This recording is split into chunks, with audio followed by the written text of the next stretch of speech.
life's sake. I'm funny how? I mean, funny like I'm a clown, I amuse you? You're tired. Well, the lunchtime whistle and the morning's finally done. I'm jumping in my car, I'm gonna have a little fun. The Doghouse Network's on my radio dial. Big Dog's taking care of business for a while. If you're listening to another station I don't understand, 'cause nobody does it like Thom Abraham. Give us a call, Steve. He's a northern-bred, southern-fed, slick-talking guy. Listeners in his posse are the junkyard dogs. The SEC from Tennessee to calling them hogs. From Gainesville up to Lexington to the Titan Tiger Land, nobody does it like Thom Abraham. I guess I'm on here. Am I on? Can somebody respond?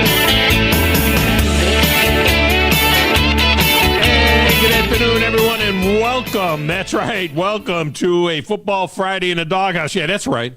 That's right. I came back. I came back for one final show before the huge bowl weekend. And yes, Football Friday means football music. And yes, we'll have football music for you out throughout the show. And yes, we'll open it up with the greatest piece of football music ever produced in the history of football music.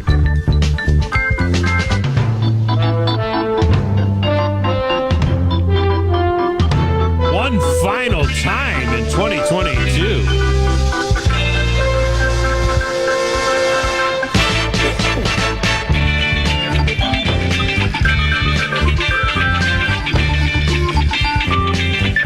Now, look, I'm not doing one of those cheesy end-of-the-year shows.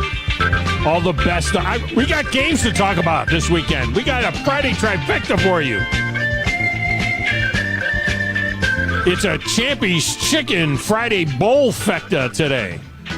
And we got Champy's Chicken for today's winners. Plus, we continue to accumulate points for the Winter Grand Trifecta. This one going through the Super Bowl with a grand prize of the TOC Ice Suite for you and 5 of your friends. That's right, 6 tickets total to the TOC Ice Suite at an upcoming Huntsville Havoc game after the Super Bowl, obviously. And the first round of beverages is on me. We are also going to squeeze in a Beat the Big Dog here today for dinner at Champy's and 4 tickets to a Havoc game. We'll slip that bad boy in at the top of the one. Last week, I was 5-1. The only loss was that friggin' Titans game last night. Easily taking down Will Tiffin, who was 2-4. Grizz went 4-2. So I did gain a game on him as well. For the season, I'm now 51-39 against the spread. Grizz is 53-47. You guys are a cumulative 46-44. Bring it home.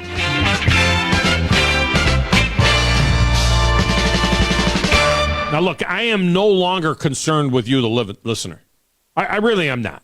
I'll be totally honest with you. I now have a, 7 game lead on you, the listeners. I'm not concerned with you people anymore. I mean, no, you can beat me today and get tickets and dinner if you can beat me and beat the big dog today. You can get that stuff. I'm not saying that, but I'm not concerned with you people anymore in terms of the season-long deal. I'm concerned with that guy in that red Atlanta Hawks jersey. That's the guy I'm concerned with now. I'm concerned with tracking him down, and I gained a game on him. Now I'm only 2 games back, and we go through the Super Bowl. I'm only 2 games back, but a lot of meat on the bone yet. 2 games. So I'm coming after Grizz the Greek. That's who I got my sights set on. Now, we did have a trifecta winner this past week. Shane in Madison got the victory. Yes, Shane, good job by you.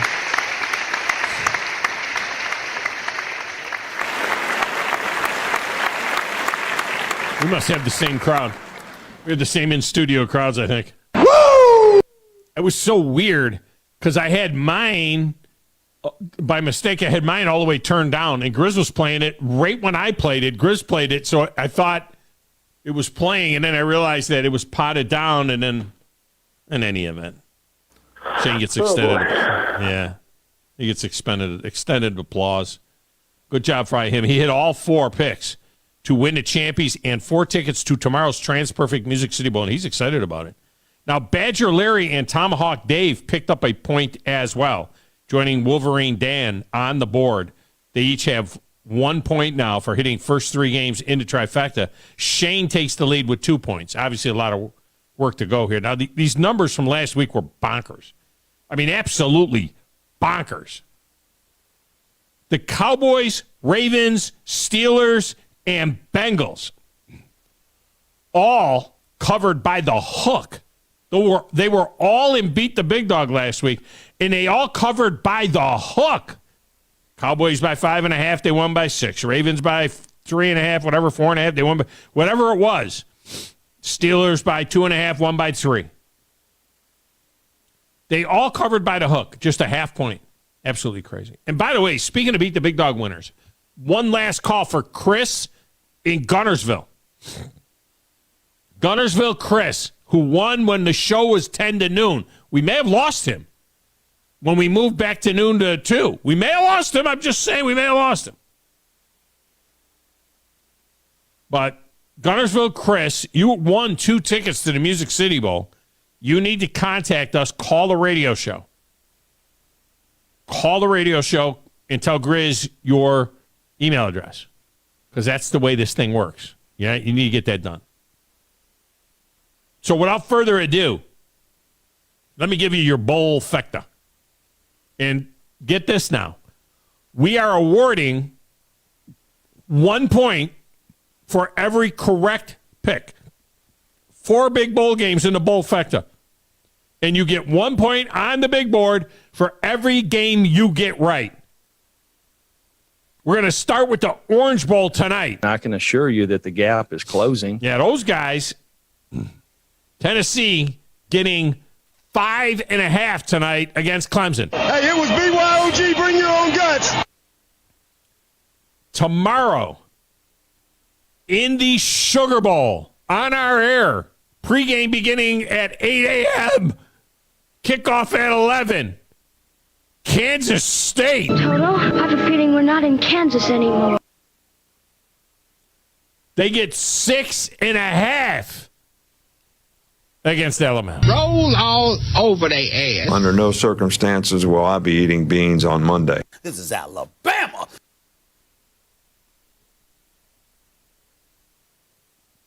Then, TCU Give him hell, TCU. gets 7.5 against Michigan. If I saw myself in clothes like those, I'd have to kick my own ass. And then in the late New Year's Eve game in Atlanta, at the Peach Bowl, Ohio State. You know what? I hate to do this, but I'll take the Suckeyes. Gets 6.5 against Georgia. So let me get this right. They could have played in Atlanta at 4 o'clock local time, been done by 8 o'clock or so, and get people off to their parties and whatever they want to do on a New Year's Eve. And then they could have played at 5 o'clock local time in Arizona, get everyone out of there by 9 o'clock, so they could go on to their parties and do New Year's Eve stuff. So instead, they're going to go at 1 o'clock local time in Arizona. Oh, look, let's be honest. In Arizona, those people, I mean, are you kidding me? They're going to all be in bed by 9 o'clock. They're not watching any ball drop. They're not watching the cactus drop. They're not watching the guitar drop. They're not watching the note drop. They're not watching any of that stuff. Those people will be in bed at 8:30. Arizona. So they're going at 1 o'clock local time in Arizona, and they're going at 8 o'clock at night in Atlanta. I mean, they're going to still be playing when they're dropping the peach. Don't they drop a peach in Atlanta? I think they drop a big peach. All hell's going to be breaking loose when people are trying to get out of there, unless, of course, Georgia has already whacked them. People get out of the game early. I mean, it just doesn't make any sense. Actually, none of it makes any sense anyway to be on New Year's Eve, because I got people asking me. They're like, so what do you do New Year's Eve? What do you want to do New Year's Eve? Should we have a little party New Year's Eve? No, I'm watching the college football playoff New Year's Eve. all night long. They always get a terrible number, relatively speaking. They always get a lousy rating when they have the college football playoff on New Year's Eve night. Why are you doing this? Oh, the NFL's playing on Sunday. So what? 90% of the games in the NFL are meaningless this week, except for you fantasy football players. Which means, it reminds me, my wife is in the championship against the Bandyman. It's my wife against the Bandyman in our division of the championship. All right, the only way to get in on the trifecta is by calling the show or hitting the text window. Phone lines are open now. 256-576-4977. You can also text the show, 732-9TA show. 732-982-7469. It's a great way to communicate with us. My personal Twitter feed is at Thom Abraham Show. The station's feed is at 97.7 ESPN. We're on Facebook at 97.7 ESPN. You can watch the show there. You can watch it on the Twitch. You can watch it on the YouTube at WZZN TV. Follow on the Twitch and like and subscribe on the YouTube. Get notifications. Go to 977ESPN.com for links to all of that stuff. And while you're at it, get our apps. You can find the link to Zone 2 and the Zone 3 and the Zone 4, all our alternate streaming channels. Get the Blitz app. Because let me tell you what's going to happen tomorrow. I'll tell you this right off the bat. We're going to be in Sugar Bowl postgame. We're going to be in Alabama postgame. We are contractually obligated to carry Alabama postgame. We will be in Alabama postgame tomorrow when the Fiesta Bowl kicks off at 1 o'clock Arizona time. So you're going to, if you want to hear that, you're going to want to have the Blitz. We'll pick it up sometime in the first quarter, hopefully, maybe start of the second quarter. We'll have it on air. And then we'll have, of course, the late game, the Georgia-Ohio State game, which is the national championship game. The other semifinal game. Or the national championship game. In any event, this is why you want to have all our channels, so you can get all of this stuff. And like today, depending on what channel you're listening to, you might hear bowl games and things like that. All right, we can get some calls in right now. Then in the next segment coming up, Alan Bell from CBS Sportsline is in with thoughts on the games and on the Titans, who are in full death spiral right now. Josh Dobbs, he was okay in his audition for the starting job next week in the AFC South Division Championship game, which somehow the Titans head into riding a 6-game losing streak. And that means if they are to win the division, they will do it with a losing record of 8-9. And they'll host an 11 or 12 win Ravens team. And look, in the NFC, the Cowboys are a win away from being 13-4. They beat the Commanders, and they will. They'll be 13-4. And they'll be on the road against a Bucs or Panthers team with a losing record. Or at best, if the Bucs went out a 9-8 record. I think it's time to look at reseeding the playoffs, don't you think? Sure, let these garbage teams in, but don't let them host. At least in either conference this year, we're not keeping a 10 or 11 win team out, because that has happened in the past. The Patriots won 11 games one year, missed the playoff. The Browns were 10-6 one year, didn't get in because of other wild card tiebreakers and things. What we have this year is two very top-heavy conferences and a bunch of really bad teams. There are 5 good teams in the AFC and 4 good teams in the NFC. That's it. At the top of the one, we're going to roll out to beat the big dog. One contestant on that. And then later in the one, Steve Merrill of Pro Sports Info and Wager Talk TV will give us his thoughts on the big games as well. Jeffrey Pierce, his team is Cain is Abel against Circling the Wagon. So Kramer, much like his Buffalo Bills potentially, Kramer has to lose, right? That's what Bills do. They lose in the championship. Kramer has to keep up the tradition of the Buffalo Bills and their fans to lose in the championship game. Did Kramer win last year? I think he won last year. No, he lost? Well, he needs to lose again. Kramer needs to lose 4 in a row. That's what he needs to do. He needs to lose 4 in a row. Let me get Grizzalicious in here. He's living large.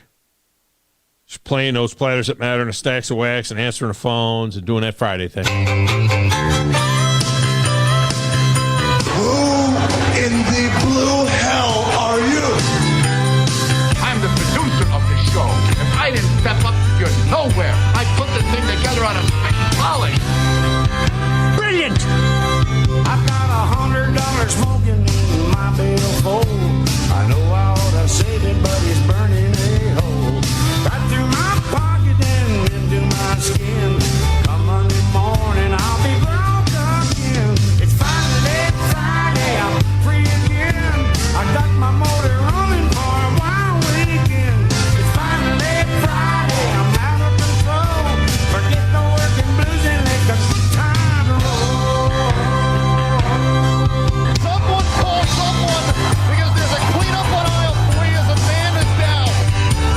Like taking poison, like rat poison. It's not St. Patty's Day, so that's a different day entirely. Hey, Grizz. Almost long enough there to get my finish up my chicken noodle soup with no chicken in it. Very nice. Well, is it just broth?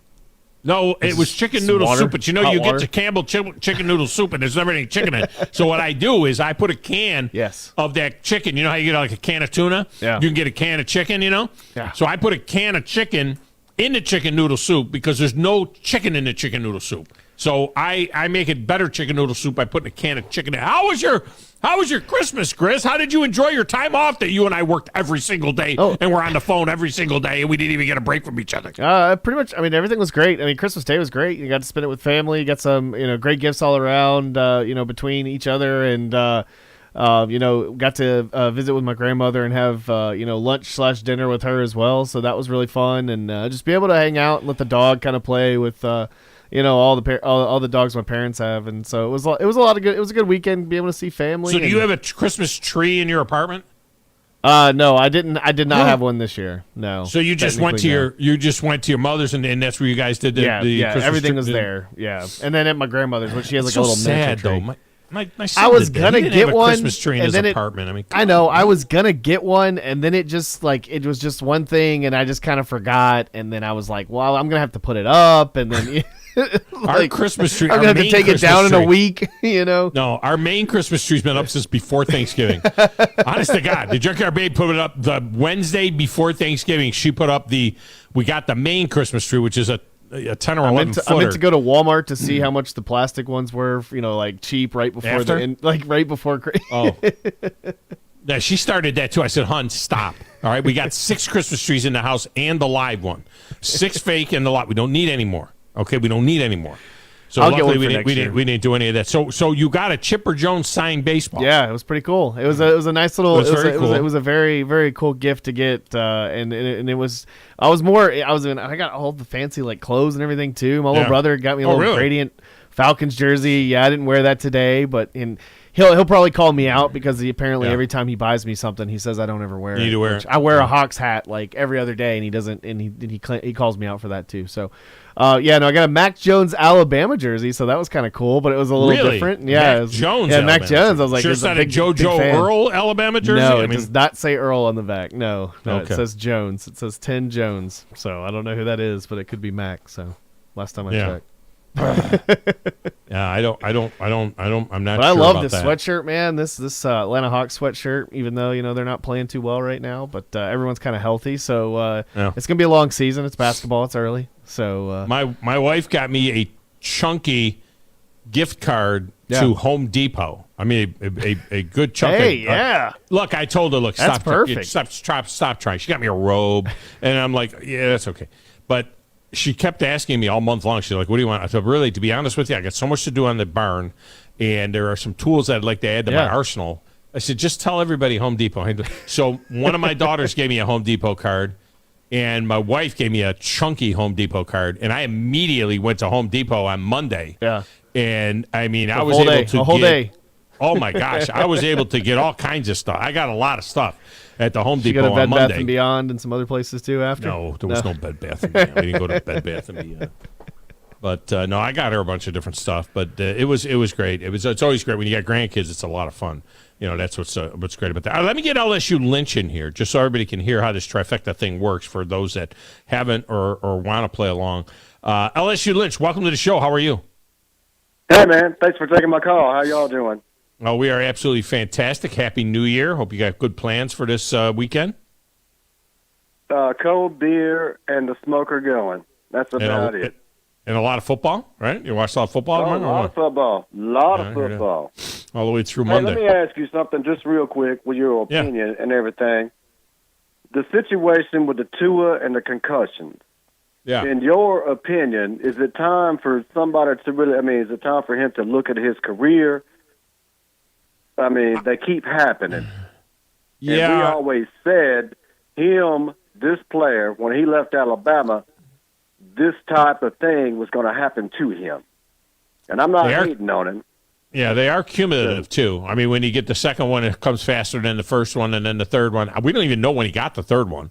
And because there's nothing, they went back through and they're looking at it. When did you get concussed? When did he take a shot in the head where he got concussed? But it's interesting that the concussions has been the bigger issue. I'd have to remember back and go back and think about in college, because in college it was a lot of physical stuff. He'd break a finger, he hurt his ankle, and he did this, and he did that. Yeah, he had to have both ankles strapped up and all that kind of stuff.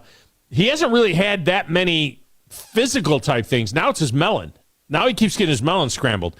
I would say, depending on, look, we're not their doctor, so we don't know how bad it is. Depending on how bad this concussion is, and he may be done. He may be done, let's say, for this year. But that doesn't mean that 6 months from now he can't start playing football again. But I would be watching it very closely. I wouldn't say that he's at the point of calling it a career after 3 or 4 concussions. But it certainly is getting close. It's going to be an issue. All right. Thank you for your answer on that. I'll do the pick 4 real quick and let you hang up and get somebody else. All right. You pick 4. I love that. You've got Tennessee. All right. Tennessee gets 5.5 tonight against Clemson. Clemson. Hey, it was BYOG. Bring your own guts. Kansas State gets 6.5 against Alabama. Roll Tide. Roll all over their ass. TCU gets 7.5 against Michigan. Wolverine Dan. If I saw myself in clothes like those, I'd have to kick my own ass. And Ohio State gets 6.5 against Georgia. Let's go Dogs. They want to spread you out and still pound you. All right, we got you in. Thank you for taking my call. Happy New Year. I appreciate you. Not really so much a tiebreaker. We'll give food to everybody that gets all 4, but this is more about you're getting a point for every pick you get right. All right, you get a point for every pick you get right. All right, let's get a break in here. When we return, we will chat with our good friend Alan Bell from CBS Sportsline. He's next on 97.7 ESPN The Zone.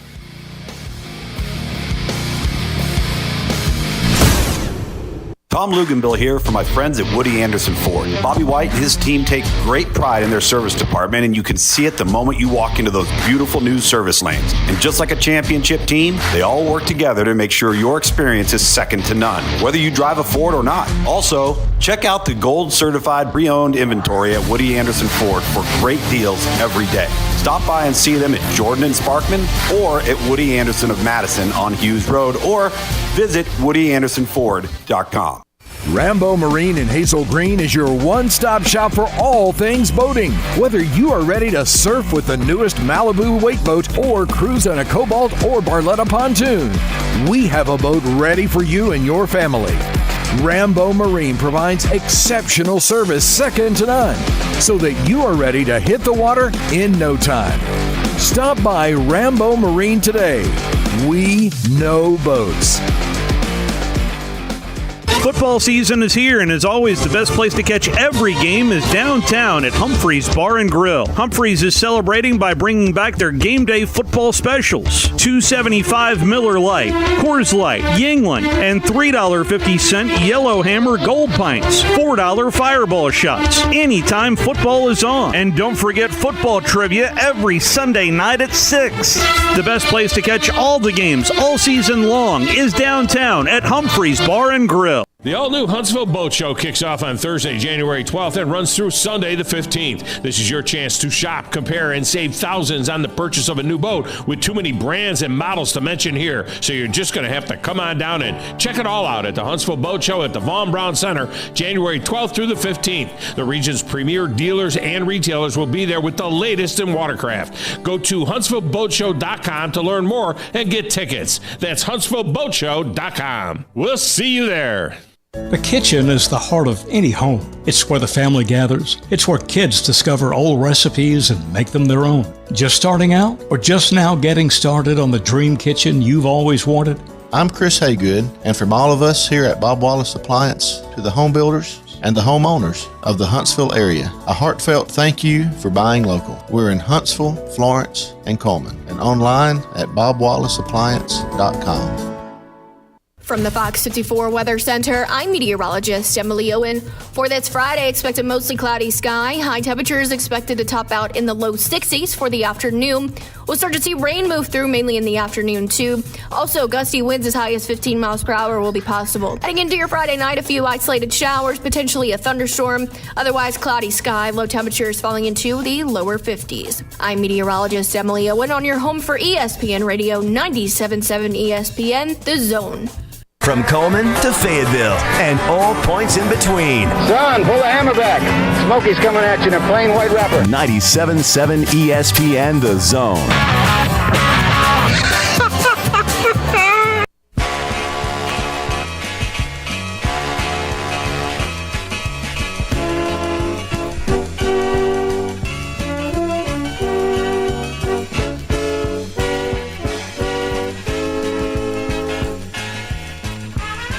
Welcome back. Friday Trifecta in play today. We came back for one day. We did a show last Thursday. Been off since then. Had the basketball tournament all week long. Congratulations to Sparkman. Second year in a row, I think, for Sparkman winning that basketball tournament. Good job by them. And I was trying to get some time off during that time, but I said, well, let me just work like 2 hours a day in my office each day that I'm off, quote unquote off.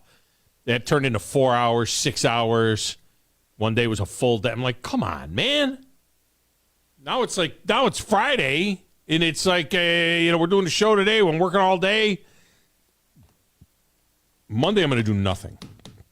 I think Monday I'll do nothing but watch football. Get one day off during this 6-day break. Yeah, I can't wait for Sunday. Falcons game. Sunday. I'll be back Monday. Aren't you going to be helping with the new clocks on Sunday, maybe? Eventually. Yeah. We'll see. Okay. We'll see. Right. We already know about this. Who knows? Joining us now, Alan Bell from CBS Sportsline. Hopefully he had a wonderful Christmas. Not a fun night last night in Nashville, that's for sure. AB, welcome back. How are you? Big dog, doing fantastic. Man, did have a great Christmas. Hope the same for you guys. And you're right. Nashville was that was a weird game. It was odd to kind of watch that, but give the defense credit. I mean, they kind of hung in there. They hung in.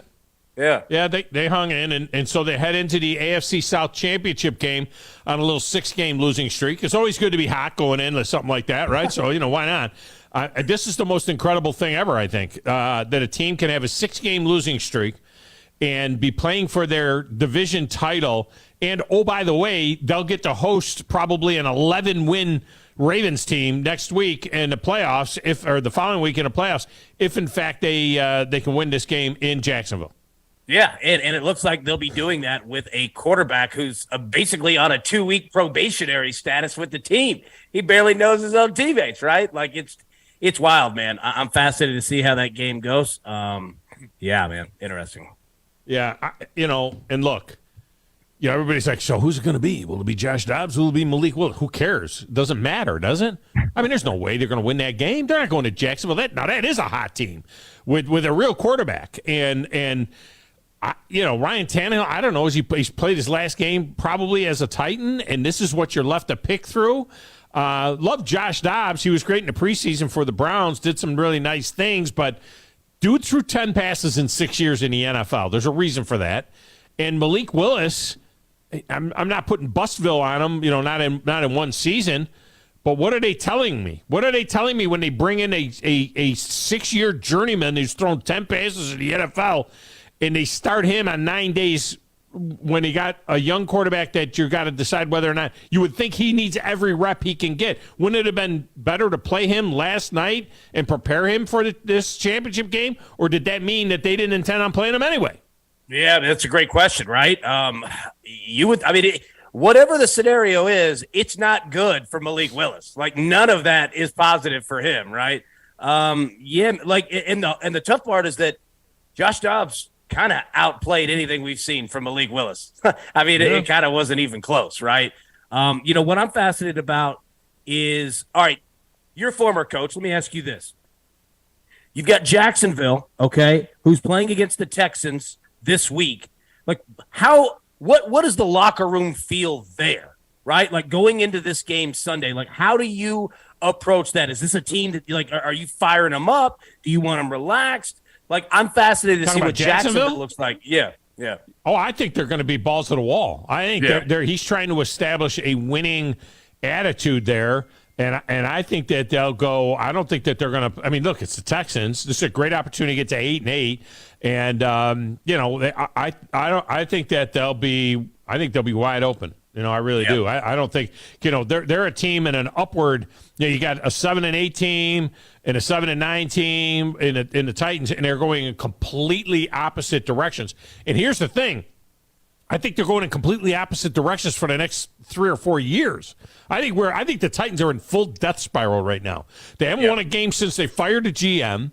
I think Amy Adams Strunk, whatever her name is, she is wrecking this thing. And I got to be honest. I mean, if you're some of the veterans, if you're Derrick Henry, some of those other guys, you're like, oh, great. I'm going to finish my year 2 years in a row on a 4-win team. I think that this is big trouble, and it's big long-term trouble. I hope that they've got their act together by the time they open that new stadium. I know, you're right. That's a great topic there, because I think that if you dissect this team right now and then the next 2 to 3 years, right, just what you were talking about, not really too terribly concerned with the defense. It is what it is. If you got Mike Vrabel there, they're going to play above their heads. But the NFL is about offense, man. And no idea now with the quarterback situation. The offensive line, which that is what this entire team has been built around for the last 5 years, is a disaster. And there's not a lot of depth to go out and rebuild quickly. Like, that's going to take an immense amount of time. The wide receiver position, what do you do there? You couldn't find a wide receiver forever. You finally do. You get rid of him, right? Like, I have no idea like what the plan is with this team. But you said it best. Like, they're gonna have to figure out quarterback first, and the Raiders. They're going to be in the same situation. Like, I hope you know what you're doing, because there's no depth out there. Like, and I'm not saying that Derek Carr's the savior. I'm just saying, be careful of what's out there, because there's nothing. Derek Carr better than Ryan Tannehill? Yeah, I think so. I think so. I think Tannehill is, I don't want to say tougher. Like, I think Tannehill fits the team a little bit better. Tough, yeah, man. It is tough. But Derek Carr, I think his ceiling's higher. Yeah. Yeah. All right. Is it time for us to revisit possible reseeding in the playoffs? I mean, look, I don't care if you want to put these crap teams in the playoffs. I see 5 worthy playoff teams in the AFC this year. It's not like years past where, a team would miss and go 11-5 or 10-6 and miss the playoffs. I mean, we're going to have, you've got Buffalo, Kansas City, Cincinnati, Baltimore, and the Chargers. Those are the only teams that are worthy of being in a playoff. They're gonna have a couple of more. In the NFC, there's 4 worthy playoff teams: Philadelphia, Minnesota, San Francisco, and Dallas. That's it. The rest are crap, and they're all going to be right around 500, and they're going to get into the playoffs. But the fact that Dallas is going to have to take 12 or 13 wins on the road, and that the Ravens are going to have to take 10 or 11 wins on the road, I mean, something's wrong with this system, isn't it?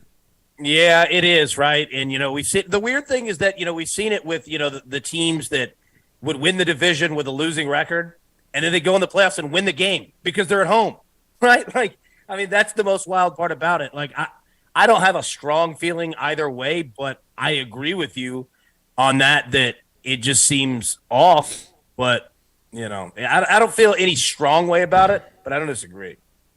All right, help our listeners with our Friday Bowl Fecta that we've got going on here. Alan Bell with us, CBS Sportsline. You start tonight with the Orange Bowl. Of course, all these opt-outs for the Vols, it kind of sucks for their sake because it would be nice to see them finish with a victory here. But they're going into this game tonight. They get 5.5 against Clemson tonight. Dabo has a more complete team, it seems like, with him. But what do you think about the Vols and Clemson tonight in the orangiest Orange Bowl we've seen since the 50s? I think they said it was since 1957 or 58 that we had an Orange Bowl where both teams wore orange. Yeah, I mean, this is going to be a pumpkin game for sure. Look, I'll tell you what, my favorite play of this game is actually the under. I think that Tennessee could have some problems scoring. Clemson's got a pretty good defense, especially Tennessee needs to run the football, and I don't know how well they're going to be able to do that. And then you look at Dabo Swinney and Clemson. I love the young quarterback there. But, I could see, in the first half some – just taking a little bit of time, to get that thing going. But they'll eventually do it because Tennessee's defense is going to give up points to really anybody. But I can see both teams running the football in between the 30s, churning a lot of clock there around midfield, and not a lot of touchdowns being scored. So as weird as it sounds, I kind of like the under. If I had to take a play on the spread, I'd probably go Clemson 5.5. Earlier in the month, when it was up in the air as to whether or not Bryce Young and Will Anderson would play, Kansas State was getting about 5.5. Word came out last week that Bryce Young and Will Anderson are going to play. I was surprised this line has only moved a little bit to 6.5. So that's the number we're using right now. K-State getting 6.5 against an Alabama team that has stumbled in years past in Sugar Bowls that were meaningless, but seems to be saying all the right things about this one. Yeah, and that's the biggest thing about bowl games is motivation, right? And I think that, the fact that Bryce and Will are both playing, I mean, those are your leaders, those are your captains, those are your guys. I think that attitude kind of sets a tone with the whole locker room. So I think you're going to get a pretty motivated Alabama team. Now, Kansas State, good football team as well. They can certainly run the football. Deuce is a monster, doing that. But if he can't get going and go big, Alabama's defense could have its way, which I know that, there have been complaints this year in regards to Bama's defense comparatively to other seasons. But I think that Alabama could just over-talent Kansas State. So anything under 7, I'm taking with the Tide. I'll be honest with you. To me, the issue has been more offensively than defensively. Yeah. I think defensively they've been okay. I think that the issue has been offensively, specifically the offensive play calling. To be honest with you, I think that's been the storyline of the year. And by the way, I'm on record. Was it yesterday? I guess it was yesterday. I was doing a deal for On3, and I am on record as saying I think that Pete Golding stays, and I think that Bill O'Brien is gone. I think Bill O'Brien's gone back to the NFL. And I think Pete Golding stays. I don't think they're going to change both coordinators there. All right. Yeah. So TCU, does this make any sense to you that they're playing at 1 o'clock local time in Arizona and then 8 o'clock local time in Atlanta when they could have flipped that over and both fan bases would have be able to be out of the building by 8 or 9 o'clock at night for New Year's Eve reveille? I don't understand why they're playing at 1 o'clock in Arizona and they're playing at 8 o'clock at night in Atlanta, but TCU gets 7.5 against Michigan. Yeah, first off, that's a good point. I didn't even think about that. It doesn't even make sense. What the Arizona I know, right? It doesn't. Yeah.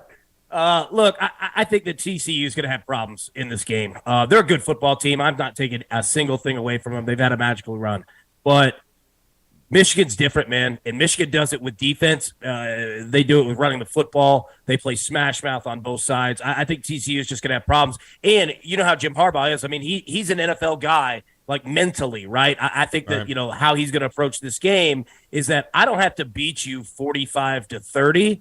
I can just beat you 28-10. And I don't think that you're going to go 75 yards on my defense, number one defense in the country, over and over and over. So I think Jim Harbaugh is going to run the ball a ton. He's going to put up points doing it. And then he's just going to say, all right, you know what? I'm okay punting because you ain't going nowhere on my defense. So I think the best play is the under. I'd roll with Michigan on the spread too, but I would definitely play the under 58.5. I think it's gonna be a fast game. I think it's gonna move quickly. Sonny Dykes ends up in a national championship game. I mean, that's the story of all stories. I mean, it's one thing, it's a story that they're in the playoff. It's ridiculous, really, to think of that. But if they end up in the national championship game, Sonny Dykes in his first year there, that's just crazy. Yeah. All right, and then in the nightcap, which will spill over the new year, which is totally stupid, Ohio State gets 6.5 against Georgia in what is damn near a home game for the Dogs. Yeah, it's going to be a tough one for Ohio State. Now, I'll say this again. I'm playing the over in this one, 62, because Georgia, they're consistent. They score 35 to 40 points every single game. It's what they do, but they'll give up points as well. Their defense is not what it was last year. It's good. I'm not saying it isn't, but it's not like, a historic, you're not scoring 6 points, and you have an Ohio State team that really is playing with nothing to lose. I mean, they were dead to rights. Season was over, and then you let them, not you. I mean, they let back in, right? So I think that they'll definitely come out, guns a-blazing, because why not? You have nothing to lose in this one, and they'll put up some points. We saw in the SEC championship game, I think that, LSU and Georgia ended up, totally around 80 or something like that. Like, like Ohio State has scored. Like, I'm taking the over there, but if I got to pick a spread, it's going to be Georgia, man. I don't think Ohio State's they ain't got the horses for this one. Always doing a tremendous job. It is Alan Bell from CBS Sportsline. AB, have a safe New Year's. Are you doing anything crazy? Are you going to watch a note drop or anything like that? Or are you going to be sitting in front of a TV somewhere watching these games? Buddy, I guess me and you, we'll be watching this Ohio State game. Yeah. No, I'm not going out. Not in the middle of the night. Be watching Ohio State. People ask me, what are you doing for New Year's Eve? You want to do my family, right? I'm like, I guess stay away from me. I'm going to be watching it. It's ridiculous. All right, man. Appreciate you as always. Great stuff. Hey, you too. Thank you so much, bud. All right, we're going to bring it in. When we come back, Grizz sent me something earlier. I haven't even listened to it. But apparently it's my predictions, maybe, from the beginning of the year as to who would be in the Final Four. Or is it the final two, Grizz? Which is it? I don't know. It is your Final Four predictions. My Final Four predictions. Final Four which predictions. is obviously wrong because I certainly didn't have TCU in there, that's for sure. But we'll hear what I had to say about that. And then we'll have the phone lines that are open as well. Plus, if we get to it, and we'll get to it sometime in the show here, we got some news about some new stuff that's coming up after the first of the year. We'll tell you all about that next, right here on 97.7 ESPN The Zone.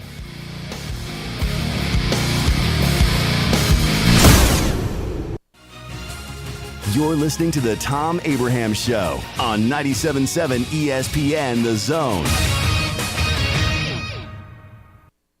New Year's Eve in Nashville has a new twist this year. Touchdown, right up the middle, 45 yards. The 25th annual Trans-Perfect Music City Bowl is Saturday, December 31st at 11 a.m. Still on his feet, touchdown! Get your ticket to the biggest party in Nashville as the Iowa Hawkeyes and Kentucky Wildcats square off at Nissan Stadium. For more information on this year's game, including ticket availability, visit MusicCityBowl.com. Presented by the Tennessee Lottery. Great food and the best live entertainment is what it's all about at the Furniture Factory Bar and Grill. Head to downtown Huntsville every Tuesday for karaoke on the only outdoor karaoke stage in North Alabama. Thursday night is the Valley's longest running and biggest bike night. Food and drink specials, giveaways, and live music on the patio. And the Furniture Factory menu is fully loaded with options from steaks to salads, plus a whole lot more. Featuring a weekday happy hour that starts at 3. 619 Meridian Street, downtown Huntsville, and online at FurnitureFactoryBarGrill.com. At Bryant Bank, we believe your goals are worth chasing, and every step along the way is worth celebrating. From your hopes for the future to the challenges that keep you up at night, we're here for you. Bryant Bankers put care into action to help you live legendary by stepping up when you need us most and doing what's right even when no one is watching. Come experience a local bank whose people greet you by name and treat you like family.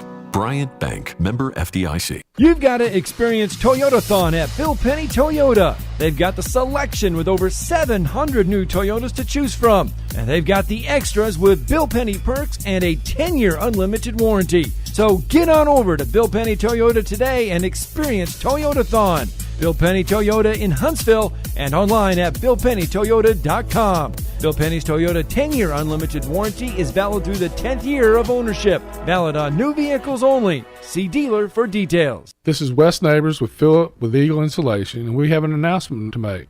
Yes, Wes, we are now Eagle Masonry and Insulation. We're still a place to call for your installation needs, but now we offer masonry services. What kind of masonry projects can you handle? Wes, no job is too big, no job is too small. We can do renovations, new construction, outdoor fireplaces, fire pits, brick landscape borders. Well, when you came out to my house, you did both the insulation and masonry at the same time. You guys did rock for me, you did brick for me, and you insulated my house. That's usually done at the same time that you're building a house. Absolutely. It really capitalizes on two services you need at the same time, and you can get one company to handle both of those. Philip with Eagle Insulation will come out, do your installation. He'll do your masonry. They do a great job. They guarantee your work. Check out more online at insulatewitheagle.com and schedule your free examination today. 256-755-1556. Thanks, Wes. Chapman Commercial Realty, your source for Alabama commercial real estate. Chapman Commercial Realty has the experience and expertise you're looking for when making commercial real estate decisions.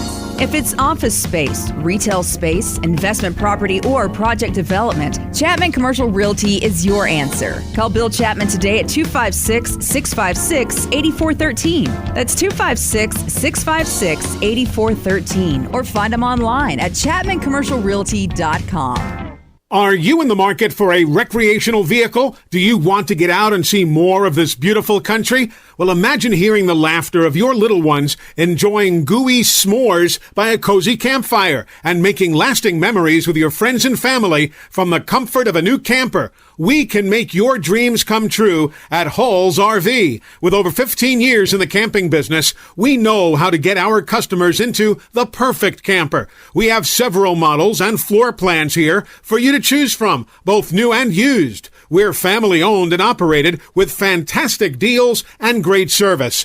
Everyone wants to work with people they can trust, so come on down to Hall's RV and get the deal of a lifetime. We'll treat you right and get you on the road in the camper of your dreams. Visit us on Highway 431 in Albertville. Hall's RVs, where we sell fun. Or see us on the web at www.hallsrvsales.com. The all-new Huntsville Boat Show kicks off on Thursday, January 12th and runs through Sunday the 15th, and I'll be broadcasting the Thom Abraham Show on location Thursday and Friday the 12th and 13th. This is your chance to shop, compare, and save thousands on the purchase of a new boat with too many brands and models to mention here, so you're just going to have to come on down and check it all out at the Huntsville Boat Show at the Von Braun Center January 12th through the 15th, and come by my set and see me Thursday and Friday at the show. Go to HuntsvilleBoatShow.com for more. Attention, attention, may I have the camp's attention? Your home of the college football playoffs.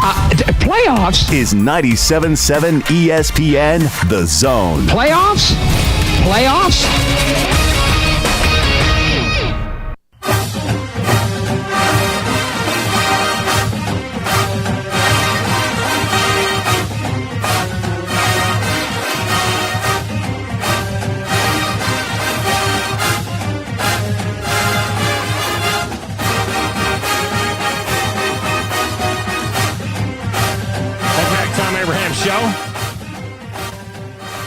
Got your Friday trifecta for you today. It's a bowl-fecta. If you want to get in, you can do it. We've got a few minutes to get you in right now. 256-576-4977. Coming up at the top of the hour, we'll tell you what caller to be to play Beat the Big Dog. But we did have some movement on the board.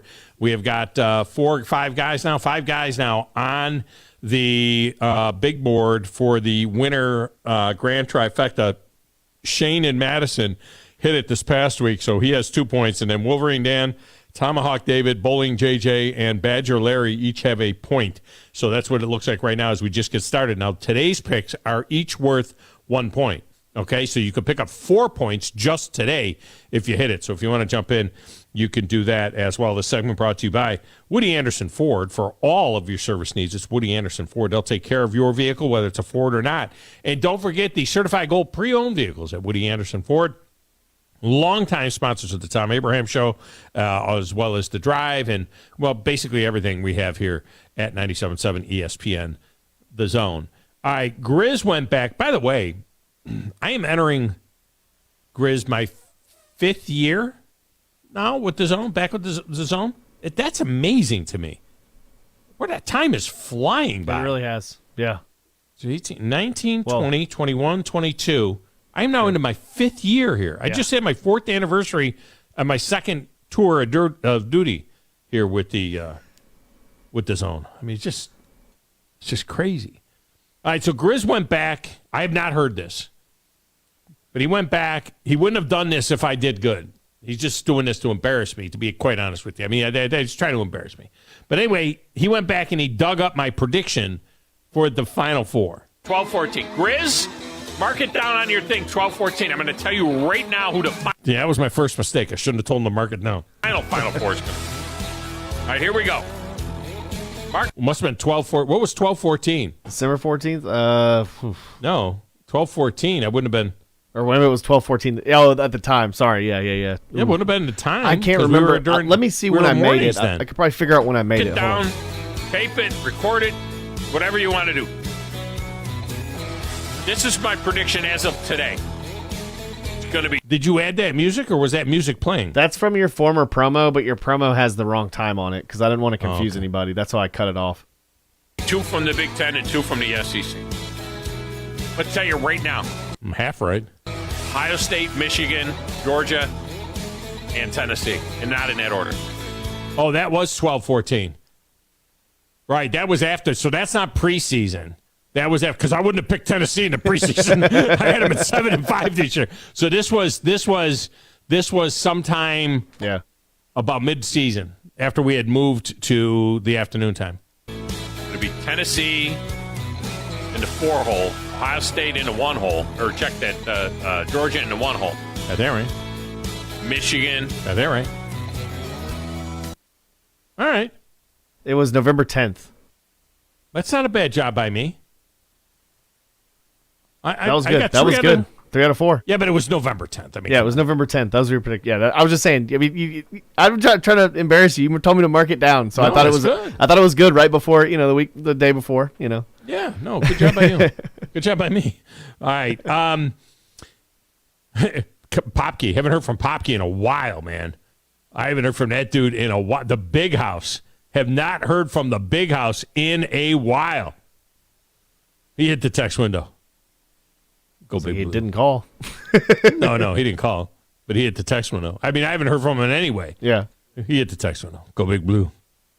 You know who I heard from, too? McCringleberry got through last week on the text window. I've only heard of him. He's never called. I've only heard of him. Yeah. No, McCringleberry has never called the show. He's one of the great all-time texters. But he stopped texting like 2 years ago. And then all of a sudden, I got a text from McCringleberry a couple of weeks ago, or a week and a half ago. All right. Do I have 2 minutes? You have 2 minutes. And a half? Okay. You have 2 minutes. All right. Coming up, when we return on the 3rd, okay, we won't be here Monday. Tuesday is our next day back.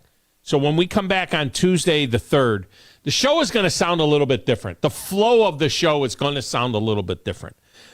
This all started with the network changing their what we call clocks around, which is the way that where the breaks fall and so on. And as you know, and have been listening to the show for the last several years, we have 3 fairly long segments, and we have 3 breaks in there that they can get a little bit lengthy. So starting on the 3rd, we have a new clock. We're going to have a monologue segment. Our opening segment's only going to be about 10 or 11 minutes. Okay, as opposed to 25 minutes, it's going to be 10 or 11 minutes. We're going to have a short 3-minute break, plus your weather, whatever. Then we're going to have another 12-minute segment or so, and then another short break, and then another segment of 10 or 12 minutes, and then another short break, and then a final segment. Now that one there, if we're having a good interview there, that one could float a little bit, where that last break may only be 4 or 5 minutes. But the point is this. There's going to be more content, and the breaks are going to be spread out, and it's going to be more even. So we're not going to have real long segments. Okay, the show should move quicker, and it should give us an opportunity to get the phone lines open more. You should be able to have the phone lines open like twice an hour, and I should be able to have 2 interviews in a particular hour and still 2 phone segments in a particular hour. The interviews will be a little shorter, but we're trying this, and I think it's going to be really good. I think it's going to be really good. I think it's going to make things sound a lot better. We'll still have that one floating break a little bit. That one Grizz that I know, the only hard break's at the top. So we won't have that one where we're supposed to break at 41. And when we come back at 30 and break at 41, that could go to 45, and then we end up breaking, something like that, depending, if we're having a really good interview. Yeah, that's where that will fall. Especially that first hour. That first hour is very workable. You can definitely work into that first hour going into the second hour of the show. It's very doable. You can work that. I think this will work good. Big House says he's got a new gig and he can listen to the show more now. That's fantastic. Maybe you'll call in and get in on the Friday Trifecta. I mean, we just started the winter Trifecta, so maybe this is the time for him to get in. At least he can text his picks in. All right, when we come back, though, we're going to play Beat the Big Dog next. One listener against me, 6 games, Havoc tickets and dinner at Champy's. If you can beat me, next, caller number, let's go 2. Caller number 2. To 256-576-4977. Please Beat the Big Dog next on 97.7 ESPN as well. 2.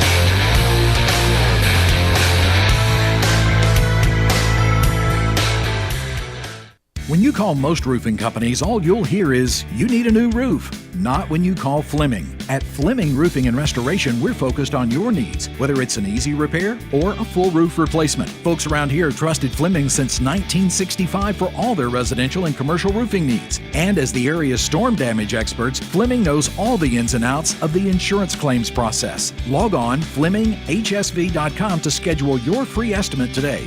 Fleming Roofing and Restoration. We show up. At Mr. Sparky, we're America's on-time electrician. Flickering lights and hot switches can be annoying, but they can also signal a major problem, or worse, an electrical emergency. So play it safe and leave it to the experts at Mr. Sparky. Trust our team of professional, clean, and friendly electricians. We'll get it done right and get it done safely.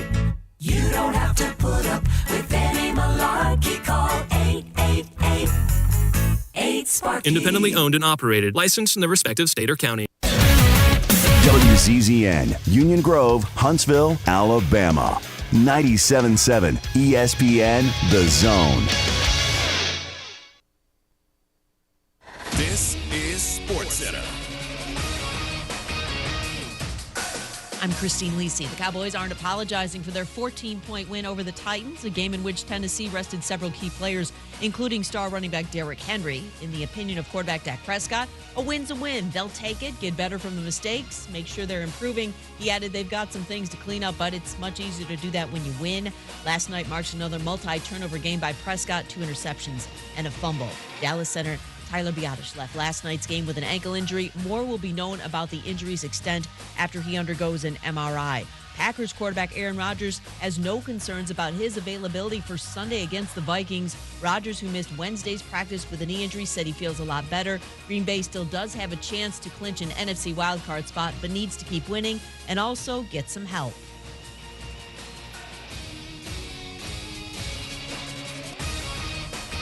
Hold your block until the whistle blows. From SEC Media Days to the National Championship game. This was a great team win. We are 97.7 ESPN, The Zone. This is Brent Musburger's VSiN Action Update on 97.7 ESPN The Zone. Check out VSiN's catalog of original podcasts, daily and weekly programming to keep you in the know when you're on the go. Only at VSIN.com. Now, here are the latest lines from my guys in the desert. The college football playoff semifinal round tomorrow. Number 3 TCU plus 7.5 against number 2 Michigan in the Fiesta Bowl. 4th-ranked Ohio State a 6.5-point underdog against top-ranked Georgia in the Peach Bowl. Bowl games today. Maryland facing old ACC foe NC State in the Dukes Mayo Bowl. The Wolfpack a 1-point favorite. Then Pitt an 8-point underdog against UCLA in the Sun Bowl. Notre Dame a 3.5-point favorite against South Carolina in the Gator Bowl. Ohio favored by 2.5 against Wyoming in the Arizona Bowl. And our first New Year's Six bowl game of the bowl season tonight, Tennessee plus 6 against Clemson in the Orange Bowl. I'm Trey Westerberg, 97.7 ESPN The Zone. From the Fox 54 Weather Center, I'm meteorologist Emily Owen. For this Friday, expect a mostly cloudy sky. High temperatures expected to top out in the low 60s for the afternoon. We'll start to see rain move through mainly in the afternoon, too. Also, gusty winds as high as 15 miles per hour will be possible. Heading into your Friday night, a few isolated showers, potentially a thunderstorm. Otherwise, cloudy sky, low temperatures falling into the lower 50s. I'm meteorologist Emily Owen on your home for ESPN Radio 97.7 ESPN, The Zone. Local sports is covered right here. Well, appreciate what you guys do for sports, but also for high school sports and taking time to talk to us. That means a lot, and appreciate what you guys do, and appreciate you having us on. 97.7 ESPN, The Zone. You need to be more like a dog. Like what you guys are doing. You've got your fingertip on the pulse of your listeners. You guys know what they're talking about. Be a dog. God bless the show. You are the Messiah. We need more dogs. This is the best show on radio. The big dog, Thom Abraham, is here with you. Hey, I see you. Hey, I see you, dog. So settle in and get your bark on. That's my dog. Now live, here he is, the big dog. Let's go, baby! Thom Abraham. How you doing? How you doing? How you doing? How you doing? How you doing? How you doing? How you doing? Look, I don't speak Spanish. I don't know how to say this, so I'm going to choose my words very carefully. I think you're a psycho. Do you know who I am? I mean, that guy sounds like Elle McPherson farting into Miles Davis' trumpet. I guess I'm on here. Am I on? Can somebody respond? Get off my lawn. I have to drag my Yankee ass out of here.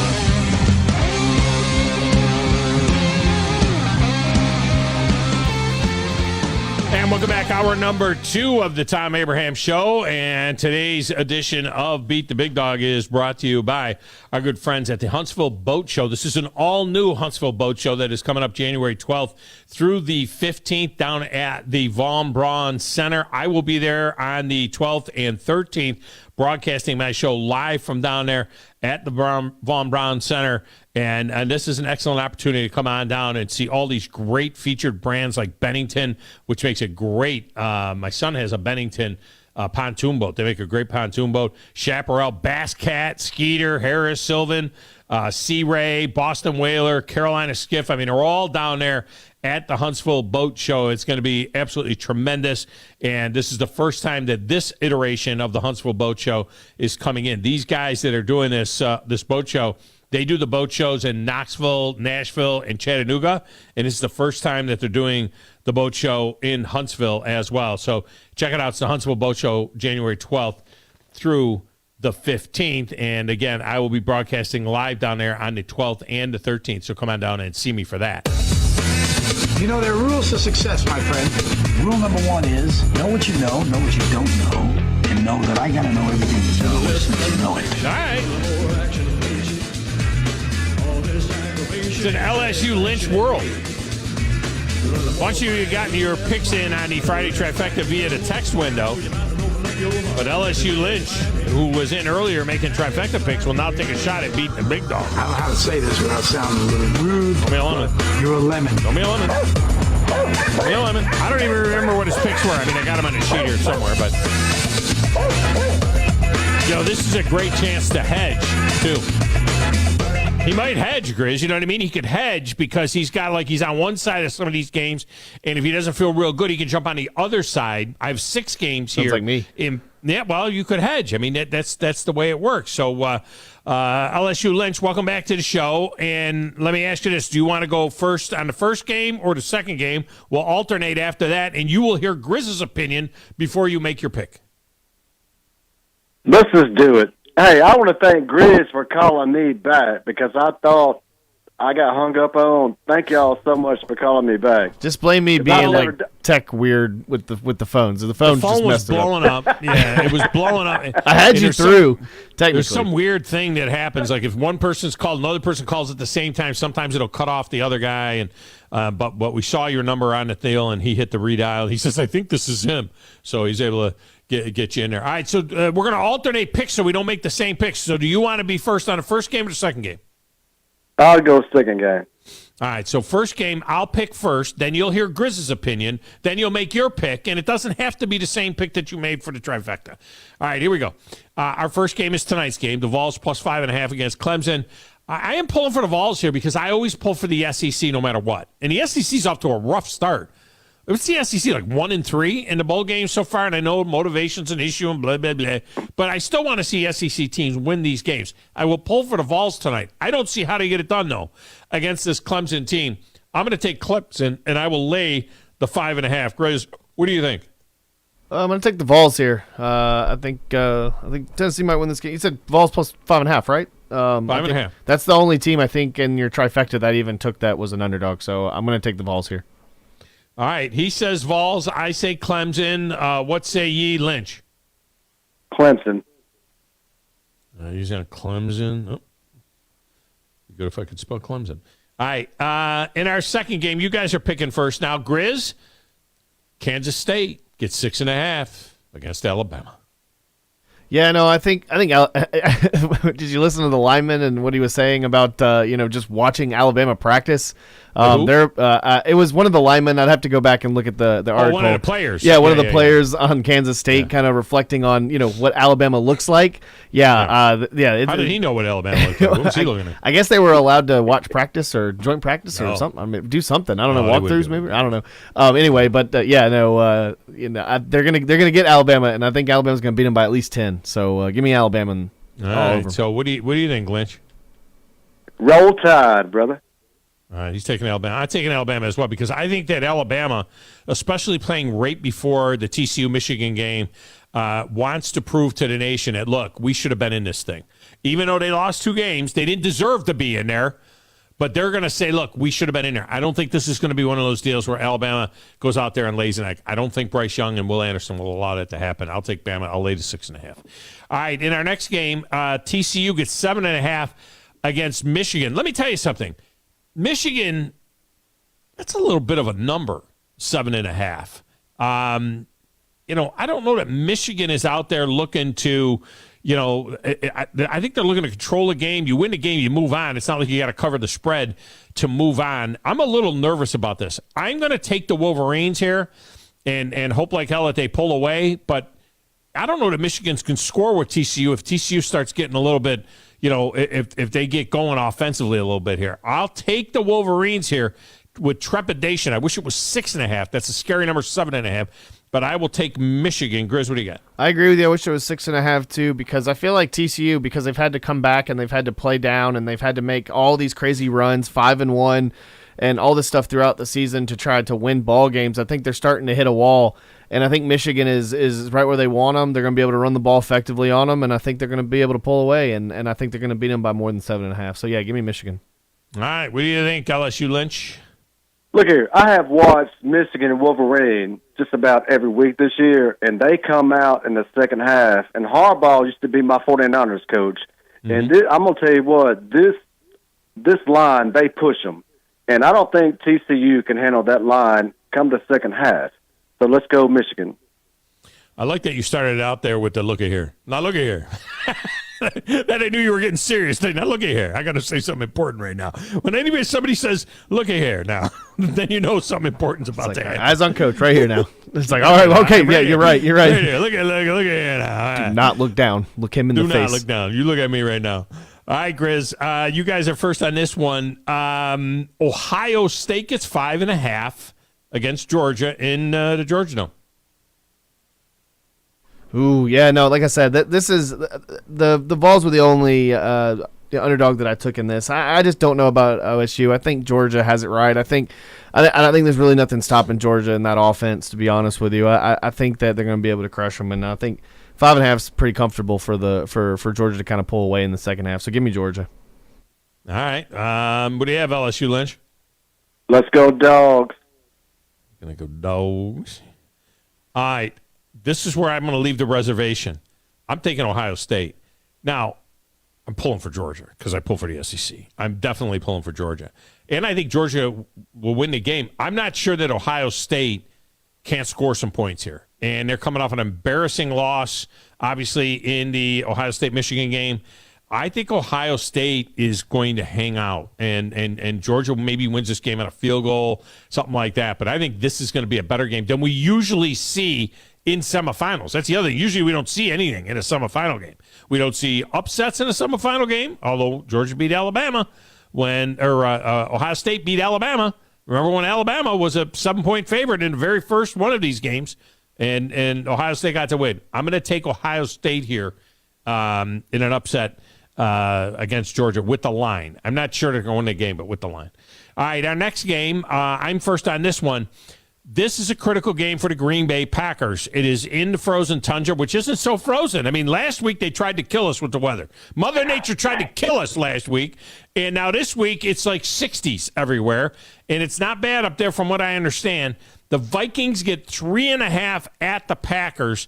The Vikings have been sketchy in the last 4 or 5 games at best. The Packers are playing for the lives. I like the way they looked in Miami.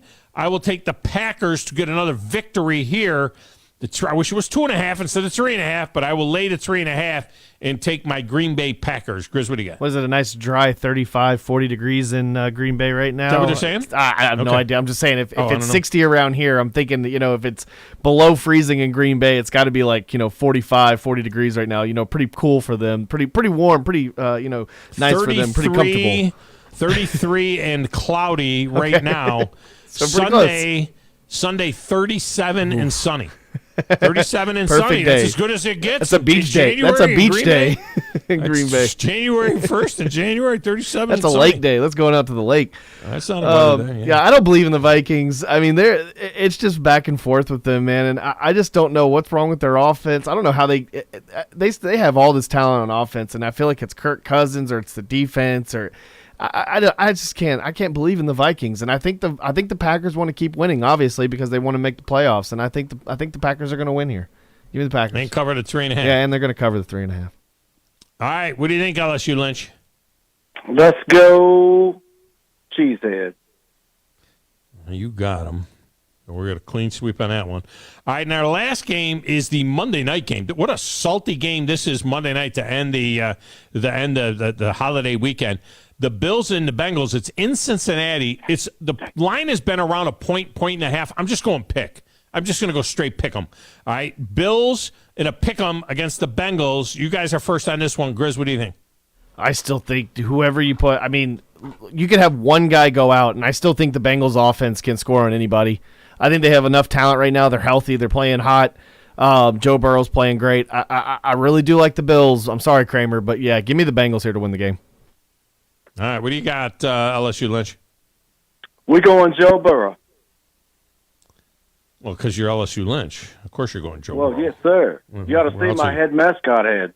Yeah, I imagine. I hate the Bengals. I love Joe Burrow. I really do. I like him. You know why I like him? Because he grew up a Cleveland Browns fan, and he's a Browns fan through and through. But I hate the Bengals. I mean, they're like the Bengals and the Ravens are the two teams I hate the most in the NFL. And unfortunately, the Bengals are going to win this football game. Monday Night Football at home. Bills have shown a tendency. They've all this promise, and they've dropped a few games here and there. I'm going to take the Bengals here. They're the hotter team, I believe, right now. I'm pulling for the Bills like crazy. I hope I'm wrong on this, just because I don't like the Bengals. But I'll take the Bengals as well. So in summation, let's see where we're at here. We both like LSU Lynch and I both like Clemson. We both like Alabama. We both like Michigan. We both like the Packers. We both like the Bengals. This whole thing is coming down to Georgia and Ohio State. So Beat the Big Dog will come down to one game. Ohio State against Georgia. And it's the same thing with, I got 2 games different with Grizz. So I could gain a couple of games on Grizz on this deal. I am 2 games back of Grizz, but I'm going to track him down. I got all the way till the Super Bowl. I'll track him down. All right. While I got you, Lynch, I usually don't ask the listeners questions, but I got to ask him a question. I got to see if he knows something here. LSU Lynch, have you been in the South your entire life? Yes, sir. And Grizz, you have been in the South your entire life. Right? I mean, Grizz is born and raised here. He spent a little bit of time in Atlanta, I think, back in the day. Do you know what Hoppin' John is? Lynch, yes, sir. That's black eyed peas with some jalapeno peppers and some onions. And you can add some rice to it. it's a January 1st tradition apparently in the South. Now I've been in the South for most of my life. I'll be honest with you. I've been in the South. I first came down. Hoppin' John is more or less further south in Mississippi.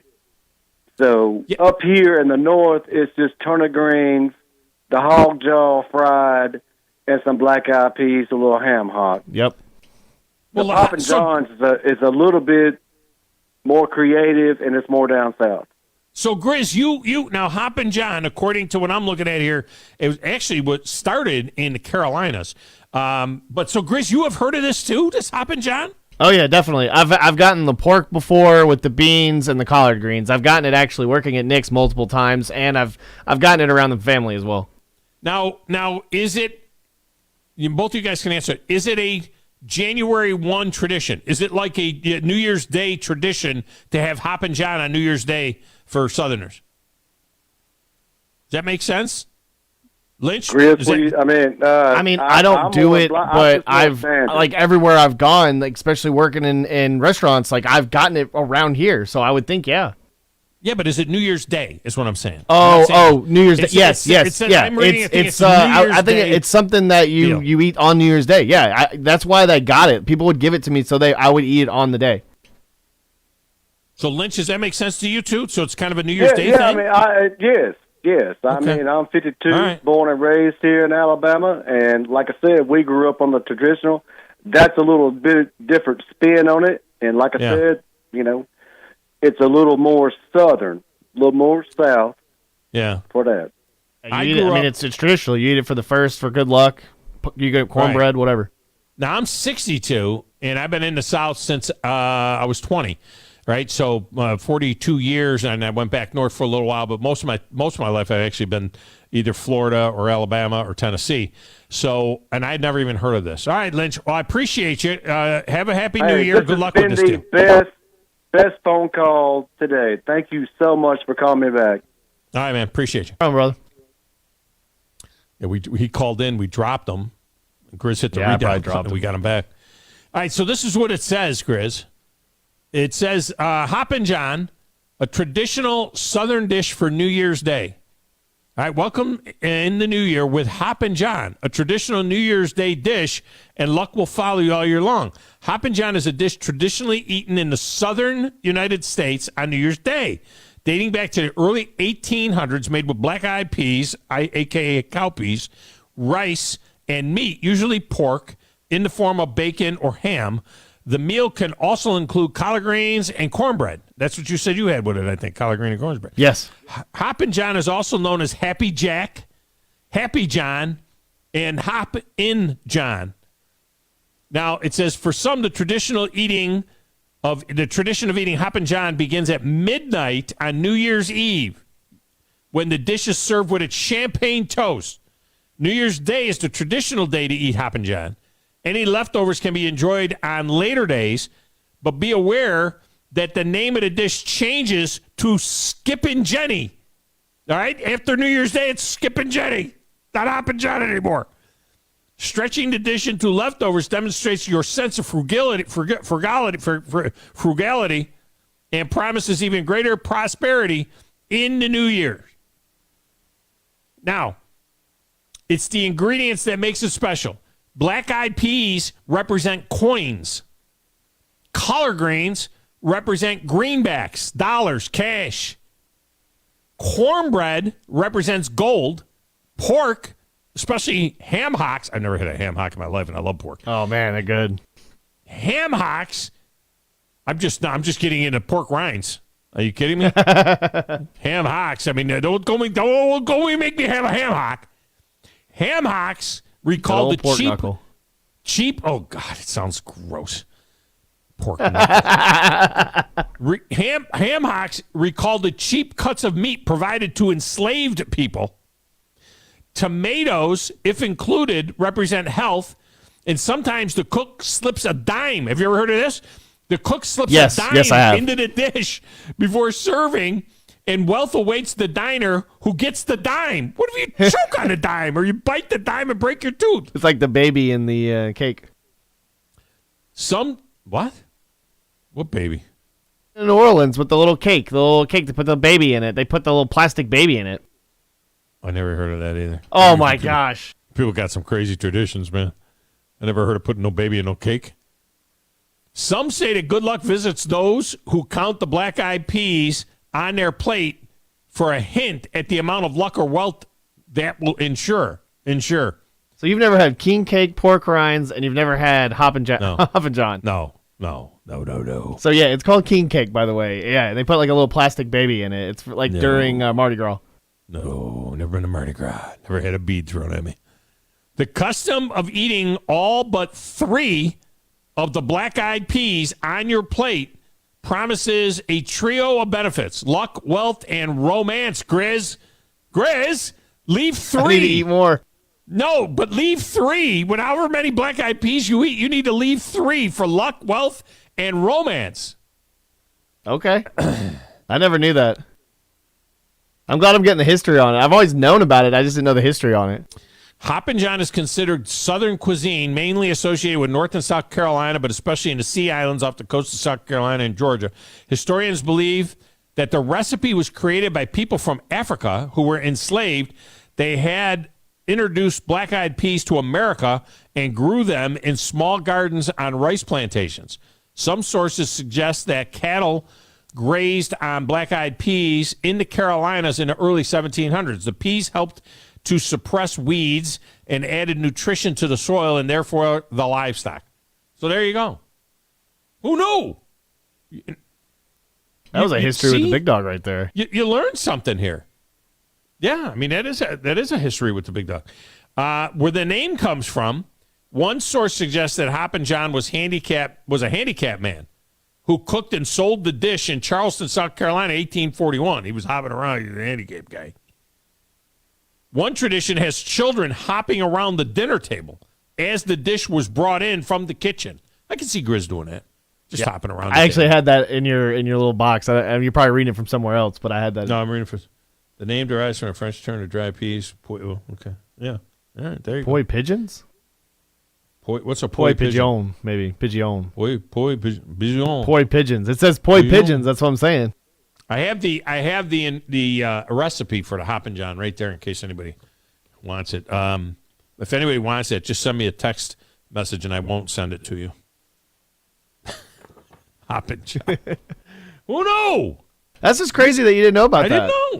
I didn't know. Okay. Yeah, but like I said, I don't eat it traditionally, but I have had people for years give me that as like a present around here. We have got Steve Merrill coming up in a few minutes, but before we get to Steve, I want to get a comment in on something else, Grizz, that I held all week long. The whole issue of the Mac Jones play where, he tripped up the guy. And Mac Jones is getting, he took the low hit on Eli Apple, right? Grayson Allen. That deal. And Grayson Allen, and Mac Jones is a cheap shot guy, and he's done this before, fouled out by Ryan Clark, being a dirty player and all this. Let me just say this about that. That play, all right, regardless of whatever Mac Jones says, all right, I don't care about that as much. I think Mac Jones' explanation during his radio interview on Monday was weak. He says, quote, I went down in front of him and kind of get in the way to stop him from slowing down Tyquan, who obviously could make the tackle there. So just kind of went down in front of him trying to stop a fast guy from getting to another fast guy. It was a split-second decision, and there's a lot that goes into it. You're out there trying to compete. It's a physical game, so just trying to help the team win. I have all the respect for Eli and the Bengals. They played a great game, so there's no hard feelings and definitely no intention to hurt anybody on that play, nor do I believe that when I'm playing quarterback, that's what the defense is trying to do to hurt me. I get hit a lot, too. We're all out there playing. It's just part of the game. All right, that's all fine and dandy. Whatever that is, that's fine and dandy. This is my thought on this. That play wasn't a play. That was an incomplete pass. And it was called incomplete. But they didn't blow the whistle. And the guy picked the ball up and was running it back, Eli Apple. It was an incomplete pass. And I've been saying this for years now, ever since this whole mindset of just let the play out. When the play is not a play, somebody is going to get hurt. defending a play that is not even a play, or especially when they're obviously not a play. I mean, how many times are we seeing now passes that are forward passes that are thrown off into the flat, and the guy scoops it up, and now everybody's running after him, and somebody's going to get hurt? It's a violent physical game. What if Eli Apple had inadvertently kneed Mac Jones in the head and knocked him out for the rest of the season or whatever, with a concussion or something? We got to stop this. This is a problem. We have football being played when football is over. We have football being played after plays are not plays anymore. This was an incomplete pass. And he ended up getting fined for it, for something he did after the whistle on an incomplete pass. And Eli Apple is running this ball back. And somebody's going to get hurt. We're going to tear a knee up, or something is going to happen defending a play that's not even a play. We see it over and over again. It's like, what are you talking about? The guy's down. Or what are you talking about? The ball hit the ground. Why are you letting it? And then the announcers are, well, they did the smart thing. They let it play out, and then they'll figure it out later. No. Ball hit the ground. It was an incomplete pass, and it was called an incomplete pass. That's all I got to say about that. Crazy thing is, right before that play, Eli Apple hits Michael Onwenu, the lineman, like during the play. And it has nothing to do with the play. He just bumps into him to stop the lineman from running down his guy, which it has nothing to do with the play, but it still happens right before that play. Now, let's get a break. When we come back, Moulton sent me a picture of something about king cake. No king cake, really. I'm not sure if I'm totally understanding this, but they're picking apart something that looks like a bundt cake. It looks like it's some kind of a bundt cake, but I don't know if there's a baby inside. But I'm a little concerned. He sent it to you too, Grizz. I don't know about this with a baby thing. What a baby thing is bothering me a little bit. All right, let's get a break. When we return, Steve Merrill, Pro Sports Info, right here on 97.7 ESPN The Zone.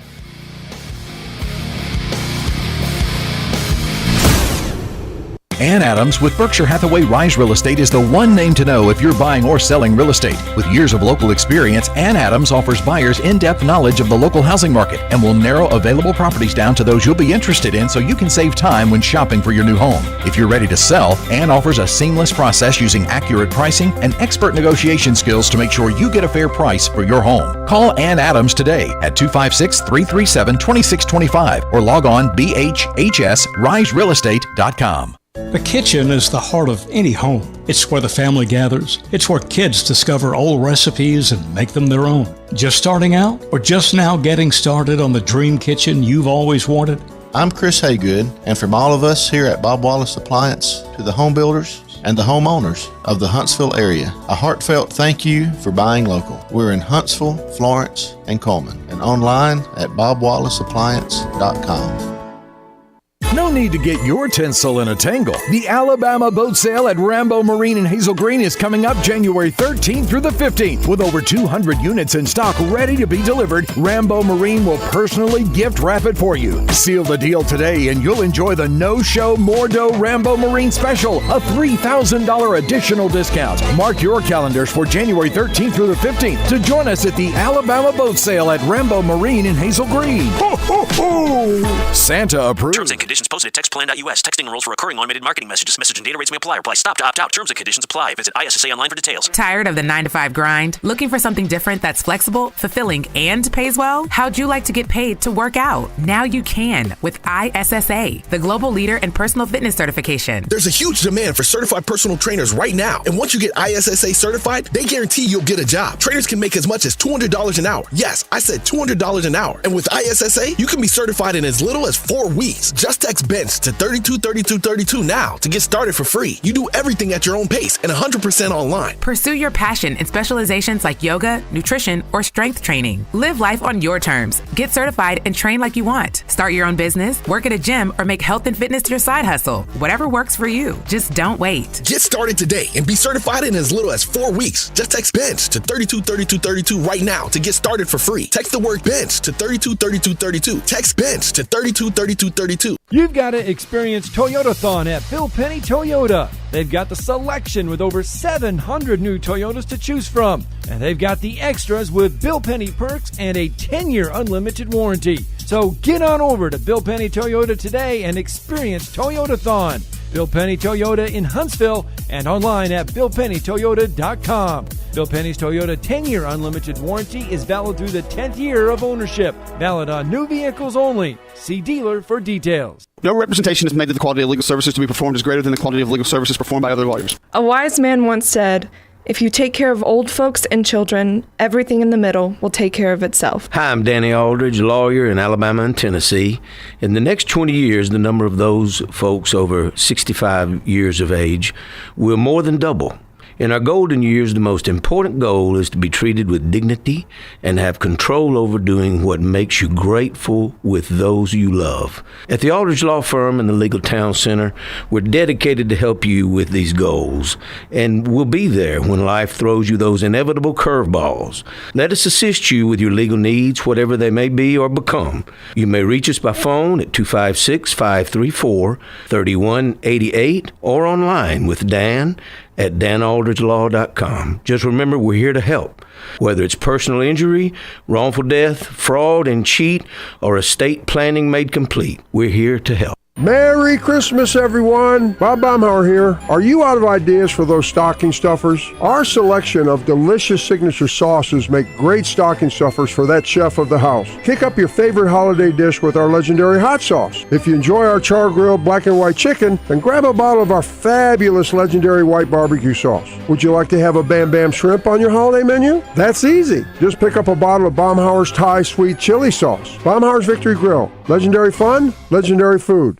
AVIQ. Who is AVIQ? AVIQ is audiovisual the intelligent way, where we put our IQ to work for your AV needs. With more than 100 years combined experience in audio, video, and automation, our team of experts is dedicated to one thing: helping you discover technological solutions that make your home special. Once you experience a game or a movie on one of our state-of-the-art home theater systems, you may never leave the house again. AVIQ can build the entire system for you or provide the quality components if you're a do-it-yourselfer. But AVIQ is more than just home theater and state-of-the-art sound systems. We offer a variety of control options for home technology. Energy efficiency, heightened security, and improved quality of life are all attainable through the automation of home systems. Intuitive and user-friendly control is our main priority in designing a system that meets your needs. Don't just take our word for it. You need to see it to believe it. Come visit us at our state-of-the-art showroom on University, just east of Jim and Nick's, across from AT&T, or visit aviqhsv.com.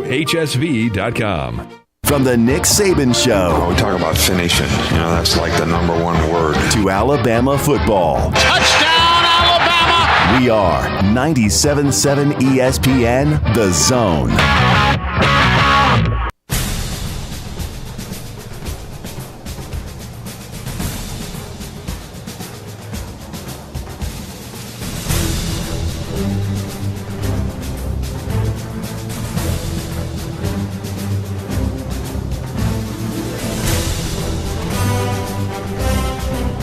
Segment of the Tom Abraham Show is brought to you by North Alabama Mortgage for all your mortgage needs. Brian Hammaker and his team at North Alabama Mortgage are standing by to help you out to make sure that you get what you need and the right product that you needed. And look, I know that rates went up some. There's no doubt about that. But North Alabama Mortgage will get you pre-approved so that when you're looking at properties, and properties are still selling like hotcakes, so when you go to look at a property, you are pre-approved so that your offer is going to be accepted. I mean, that's the way it works at North Alabama Mortgage. It can still help you with refinancing as well. NorthAlabamaMortgage.com for more information. Go to NorthAlabamaMortgage.com. We want to thank him as always. He has been a great champion of our causes, our various causes. There is never anything that we do for charity or, whether it's Army football or whatever it is. When I reach out to Brian Hammaker and the folks at North Alabama Mortgage, they always step up and help us out. So we appreciate them, and Happy New Year to North Alabama Mortgage. All right, we've got a few minutes before we're going to get to Steve Merrill. So phone lines go open. Now we have this Friday trifecta for you here. It is a bowl-fecta, all right? And it's worth 1 point for every correct pick. So we're going to lock and load some calls now. I'm going to do this for the next about 4 or 5 minutes, all right? So if you want to jump on board and get in, this is the time to do it. And we start with Wolverine Dan. Wolverine Dan, welcome to the show. How are you? Well, happy belated Christmas. I hope your Christmas was well. My Christmas was fantastic. I hope yours was as well. And Happy New Year tomorrow. I hope for your sake you have a Happy New Year. Yeah. Well, yeah, I think so. The Christmas thing wasn't that great this year. My heat pump went out Friday before Christmas, so. Oh boy, that's right with that storm. Yeah, right. That was pretty cold. Anyway, my New Year's will be just fine. New Year's resolutions, I do all that and everything. I just got done pumping out a workout. And tonight we're going to the hockey game. Wearing my Michigan gear. Yeah. And we every year before New Year's, we oh baby, that's always a good start to the year. That always gives a year a good start. Well, that's good. I mean, you get your first of your 3 times in, your last one of this year, and then you got 3 more for next year. That's right. There you go. Triple trifecta. I like it. Hey, you got a trifecta. That's right. That's right. So let's talk real quickly. The Vikings, baby. 1 second left, 61-yard field goal, and you're going to lose because they're going to beat the Pack. All right. So it is what it is. I'm telling you. Here we go. This is the money game now. That ticket's burning in my hand. I can't wait to cash it in. Now, with that said, let's talk about you don't cash it until they win. You don't cash it till they win the Super Bowl, though, right? I mean, that's a big difference. I win the division. You're laughing. You got to win the Super Bowl. Go ahead, laugh. That's okay. I like it. I like it. You laugh. That's fine. Not a problem. It doesn't hurt my feelings. Anyway, I might even buy you a steak. If I win this cash, I'll buy you a steak. I hope so. Anyway, well, check this out. I think my boys are going all the way, baby. I'm telling you, TCU's going down, all right? And then Ohio State's going to tenderize the Bulldogs, all right? And I'm telling you, we were there last year. JJ can throw the ball. He's made those long passes on the most important game of the year in the Big Ten championship game. In the second half, he has confidence. I'm telling you, his shoulder is nice. It's healed, no problem. I'm looking at a national championship, so I'm going to start wearing my Michigan gear tonight at the hockey game, and I ain't stop wearing it until next year when we possibly win it again. So we're going to go out on a limb and say you're going to take... If I saw myself in clothes like those, I'd have to kick my own ass. We're going to take Michigan, and you're going to lay to 7.5, and you're going to take your... You know what? I hate to do this, but I'll take the Suckeyes. All right, so you're taking both your Big Ten teams. You get 6.5 at Ohio State. What do you like tonight in the Orange Bowl with Tennessee getting 5.5 against Clemson? Nah, Joe Milton ain't playing. Even if he did, he ain't no good. He left Michigan, and their number one quarterback's out of injury. So, no, it's going to be Clemson. You got to take Clemson. Hey, it was BYOG. Bring your own guts. And Kansas State gets 6.5 at your Crimson Tide. That ain't my Crimson Tide. Well, I don't know. I heard you. I hear you roll wide, brother. I mean, that's all I hear is roll tide, brother. I did that for Bama Zach, all right? Because Bama Zach's a good friend of mine, and I dearly miss him. But no, it's Kansas State. Save it. Saban's on the downhill, baby. He's going down. Toto, I have a feeling we're not in Kansas anymore. Okay. All right. Now, by the way, you did see he's got the number 1 recruiting class in the country by a wide margin, You know what? But he doesn't have the number 1 transfer portal class. We do. Well, yeah, because he gets all the kids out of high school. We're going to get all those kids. I'm telling you, man. We're reloading. I'm telling you. Be a believer, Tom. See you later. Bye. Bama Bino is up next. Bama Bino, welcome to the show. How are you? Tom, hope you and the staff had a great Christmas. We did, man. I appreciate that. Yes, hope sir. You did too.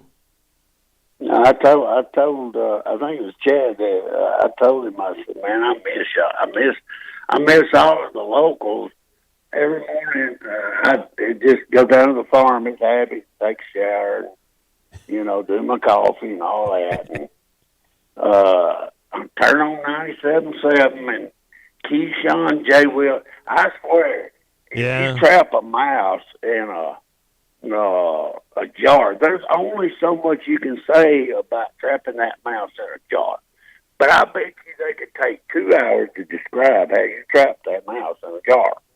I mean, I don't follow pro ball no more because when they went woke, I went to sleep. And I hear you. I hear you. We just need to get a little time off every once in a while. You know what I mean? And Well, plus, everybody was working the tournament, the Huntsville tournament. All those guys were working it. So, we needed a couple of days. Fully understand. Y'all deserve it. But I'm just telling you, you don't know what you got till you lose. And I lost connection with y'all in 97 guys. The last I talked was with Wes. I was telling him before Christmas we went. Mom and Dad took me and my sister to Big Mike's Steakhouse in Gunnersville for her birthday. But anyway, I just am glad y'all are back on, and I'm really hoping we get some defensive help. Jeremy Pruitt lives up just off the mountain from where I do, and I haven't been able to talk to him lately. I've got a couple of good friends that one of them plays golf with him, and I don't know what he's going to do, but I sure would like to have him back as a secondary coach or a defensive coordinator. You're not bothered by all the cheating that he was doing up there at Tennessee? That doesn't bother you? Well, a year later it was legal. No, I just don't. He's not going to do that at Alabama, but he was the best defensive coordinator we've ever had. Other than, Kirby. Come on, Kirby. You can take your pick on that, but he knows how to run a defense and simplify it. I mean, you think Kirby was better? Don't you think Kirby was better than Jeremy Pruitt? I think there was. He's one of them where he's been when he wasn't head coach. Yeah. Look what he did with Fisher. Look, you forget he was MTV's Hoover's. He was Rush Prote's right hand man on defense. You don't think they'd have won all them championships without him? He won at Georgia. And he won with Dirt Neck. Florida State. Yeah. Yeah, I think I got the dictionary on Drew's, but the Drewinary. And now, but I don't know. I don't know what happened. I think Fulmer had something to do with that, and I don't trust Fulmer, and he never done that anywhere he was at. I don't know anything about it really, to be honest with you. Yeah. But I just know he knows how to coach defense, and we got to have. Yeah, maybe it's time. They're making high school mistakes. They're not making college mistakes. They're not playing the ball. They're not looking when the man looks. If you throw the ball on Alabama, 9 times out of 10, you got 4 more downs. They're not playing technique. They're not in the right position. They're not breaking down and making. Yeah, but Saban is the defensive backs coach. Why are the defensive backs getting beat when they get beat the way they do, and why are they not making tackles? Charles Kelly. Yeah. Well, because he's letting them get away with it. Yeah. As soon as the referee gets in front of them, the ball gets there, they shove them, and they're going to have to throw a flag because it's right in front of the referee. I know mistakes here and there, but this has been going on. They're very grabby back there, too. They get more holding, defensive holding calls and interference and, constantly grabbing. Grab. Look. Yeah. When that man looks, you look. He's not looking for his girlfriend. He's looking for the ball. There you go. It's that simple. Amen. We've got some athletes, but we don't have technique, and he's letting them get away with street ball, and I'm tired of it. Jeremy don't do that. He's a secondary man, and I just want to get somebody in there that can get the point across to them. Don't rooster fight with them while they're running their routes. This rooster fight. That's the silliest thing I ever seen. Don't touch a man. You go where he goes, do your thing, but don't rooster fight. So do you want to get in on this? You want to get in on this trifecta or what? No, I just want to tell you guys that I really am glad to hear y'all back on. And, good. And Well, have a happy. I love all you guys. Well, we appreciate that. Have a happy New Year. Be safe and enjoy the games and roll tide. Okay, bud. Roll tide. All right, man. All right. Here's a country unheard from. I have not heard from Tennessee Jeff in a minute. Tennessee Jeff, welcome to the show. Happy New Year. Hey, brother. Thanks for taking my call. Happy New Year to you. How you been? Part-time these days. I'm off Fridays and Mondays, so I get a chance to call. But nice. Good to hear you, old man. Let me get in on your picks. All right, so your Vols are getting 5.5 against Clemson tonight. Not going to need it. I think Joe Milton's going to look have the Volunteer fans looking to the future with optimism. I can assure you that the gap is closing. So you think Milton? See, I think he's in a transfer portal next year. I think they might end up with Nico, going next year. But I don't. I really think that the year plus of understudying of Hendon Hooker. I think they didn't need him to do that against Vanderbilt, but I think you're going to see. The offensive line is going to be intact. The running game is going to be intact. I think they're going to pound it at them, and Milton is going to look like he has touch, and I think he'll lead us out of the gate in the fall next year. What about K-State getting 6.5 against Bama? Ooh, that's tough.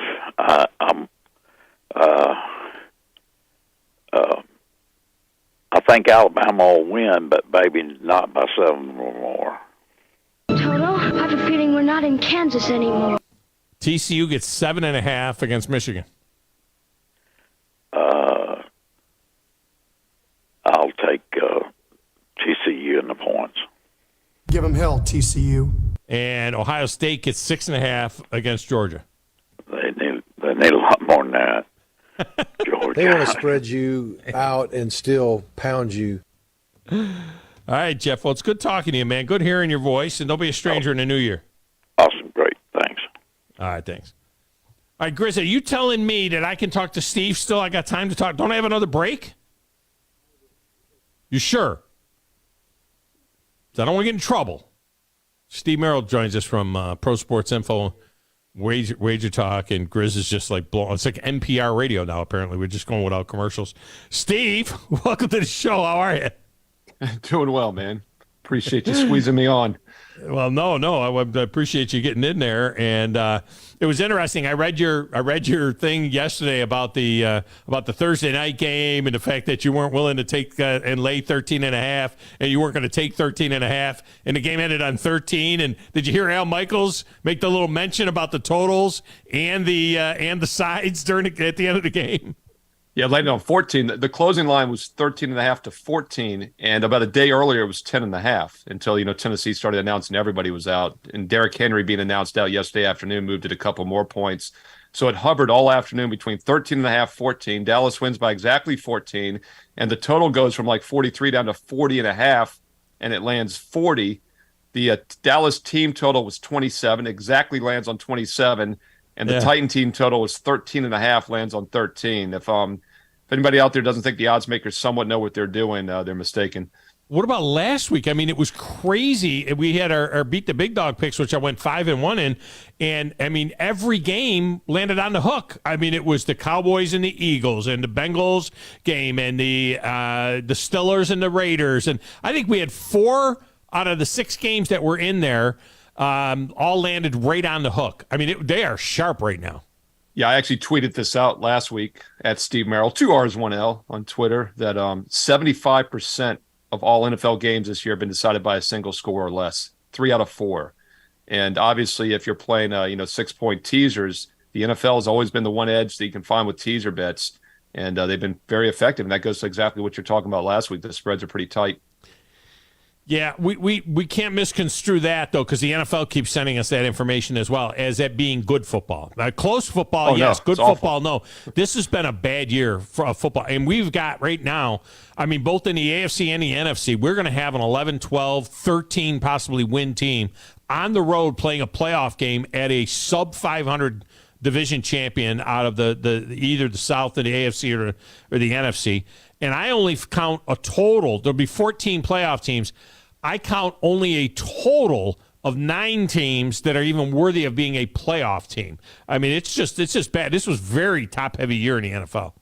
Well, I mean, this is what happens when you have 4-team divisions, right? I mean, it's just going to happen. When you have 8 divisions made up of 4 teams, you're going to get a clunker like the NFC South, where Tampa's 7-8. They could still get to 500 or better, I guess. I mean, but yeah, they're going to get what they want. They're going to get Tom Brady a home game. I mean, it's not going to be bad for the NFL, I guess. It's bad football, like you said. And by the way, Tom, going into this week, including last night, 15 of the 32 projected starting quarterbacks here in Week 16 did not start in Week 1. Half the league. The Titans have lost 6 straight games. They're playing for a division title next week. I mean, where the hell is that? And the ability to host a Ravens team that's going to have 11 wins probably. Yeah, Jacksonville's winning the division right now. That's what's crazy. And right and now, they're gonna win the Jacksonville, I division. think, is I mean, that's just it's the I mean, you got Houston, who's awful. Indianapolis is really down this year as well. They should have been better. But this is what happens when you have 14 divisions. I'm all in favor of having more teams make the playoffs, but yeah, giving them an automatic home game with a losing record is pretty tough to swallow. Yeah, no doubt about it. What do you think about the Packers and the Vikings? You and I both have been fading the Vikings lately. I don't think either one of us think I think they're over their skis big time. Very important game for Green Bay to just stay in the hunt here. And the game will be 37 degrees and partly sunny skies, so weather's not an issue, it looks like. But what do you think about that game there where the Packers are a 3.5 point favorite? Yeah, I mean, the reason we've been fading Minnesota and the reason they're not a true 12-3 team, I've talked about this for a couple of months now, is that you look at their yards per play. Yards per play is probably the best indicator of success in football. And, turnovers decide the games. But over the course of, 14, 15 games now, yards per play is a pretty good indicator. They're getting outgained over half a yard per play, 5.6 to 6.2. It's been like that for several months now. So that would equate to normally a losing record. So that's why the betting public has been going against Minnesota. The thing is, though, everyone's onto this, Tom, as you know. Detroit was a favorite a few weeks ago, won by 11. The Vikings are only a 3.5 point favorite against the Colts, who we just talked about, who are 4-10-1, and they're down 33-0. But they did come back, biggest comeback in history. I think a lot of that's to do with the fact Indianapolis is awful. But now, once again, they're a dog to a team that's got a much weaker record. So, yes, Minnesota is overrated at 12-3, but unfortunately, the betting markets are full well aware of that. Yeah, speaking of betting markets too, tonight's Orange Bowl, man, these numbers have been all over the place with this Clemson-Tennessee game and these college games with all the opt-outs and the motivation issues, and we're not sure who's got the heart to play and so on and so forth. But right now, unless these numbers are wrong, right now I'm seeing where you can get Clemson -3.5, or you could get Clemson -6. I mean, at different places. I mean, this is a game that you really have to shop closely. Yeah, this line was as high as 6 at some spots. I'm seeing a consensus now of about 4. As of yesterday, it was 6. And I like Clemson in this game. Obviously, we sent it out, and we're taking the worst of the number here, which happens sometimes. These bowl games are insane. I mean, it's like 10 times worse than the NFL preseason. And it's a shame, Tom, because, I've been doing this a long time, and the bowls have always been one of the best money makers, one of the best times of the year to handicap. It's really tough now. You'll appreciate this. Had Pitt written up as a best bet yesterday, and all of a sudden, before we send it out to the clients, 4 key players are announced out yesterday, a day before the game. Why doesn't this happen 3 weeks ago?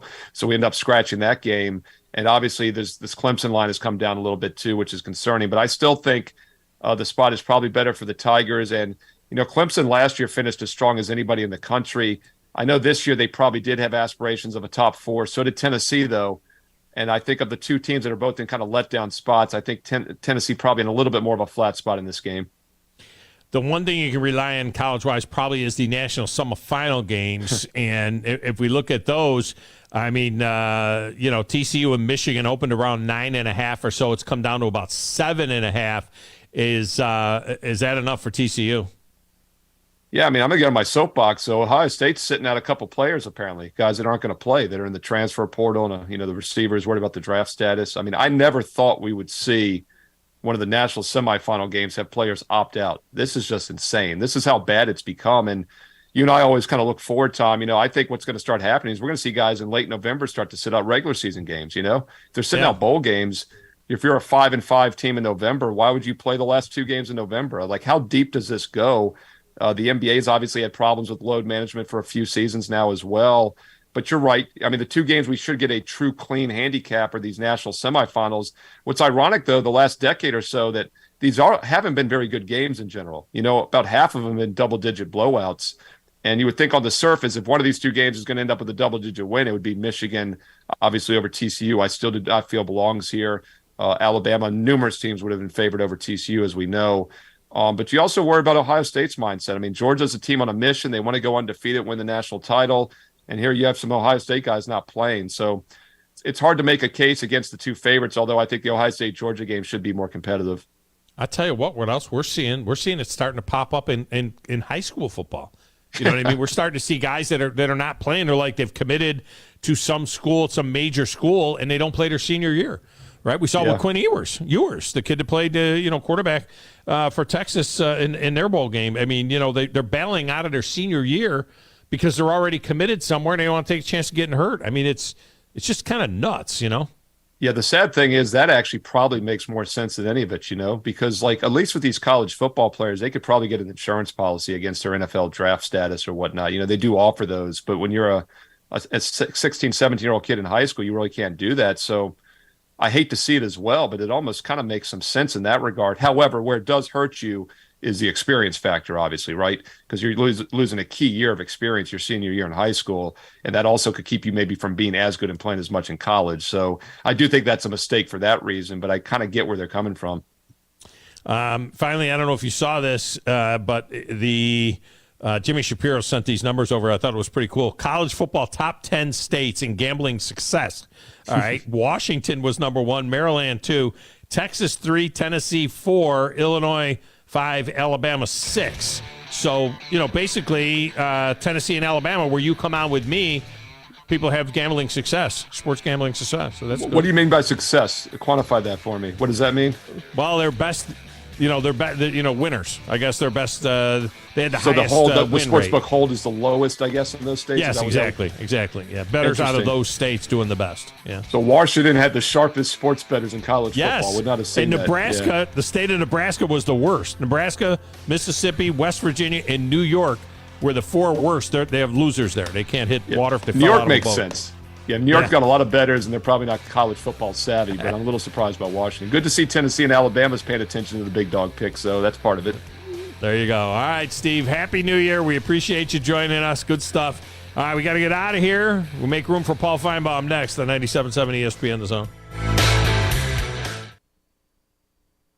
The season is here. It's Woody Anderson Ford's 2022 year-end sales event, and we've got the best selection we've had in a long time. Nearly 400 vehicles to choose from and over 130 F-150s. We bet you'll find exactly what you're looking for. And while interest rates continue to climb, at Woody Anderson Ford today, you can lock in 2.9% financing for up to 72 months on a wide selection of our new Fords. As low as 2.9% for 72 months on 22 models of F-150, Explorer, Expedition, Escape, and Edge. Plus, get an additional $1,500 in bonus cash on 22 Edges. Offer ends December 31st. Or if a nearly new Ford fits you better, you can trade in and trade up on a Ford Gold Certified or Blue Certified pre-owned car, truck, SUV, or crossover.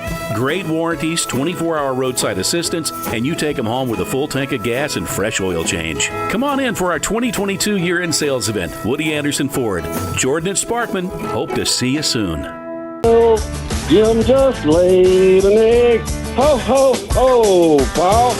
Paul Feinbaum. Weekdays at 3 Eastern on the ESPN. WZZN, Union Grove, Huntsville, Alabama. Alabama! Your home of the Crimson Tide Sports Network.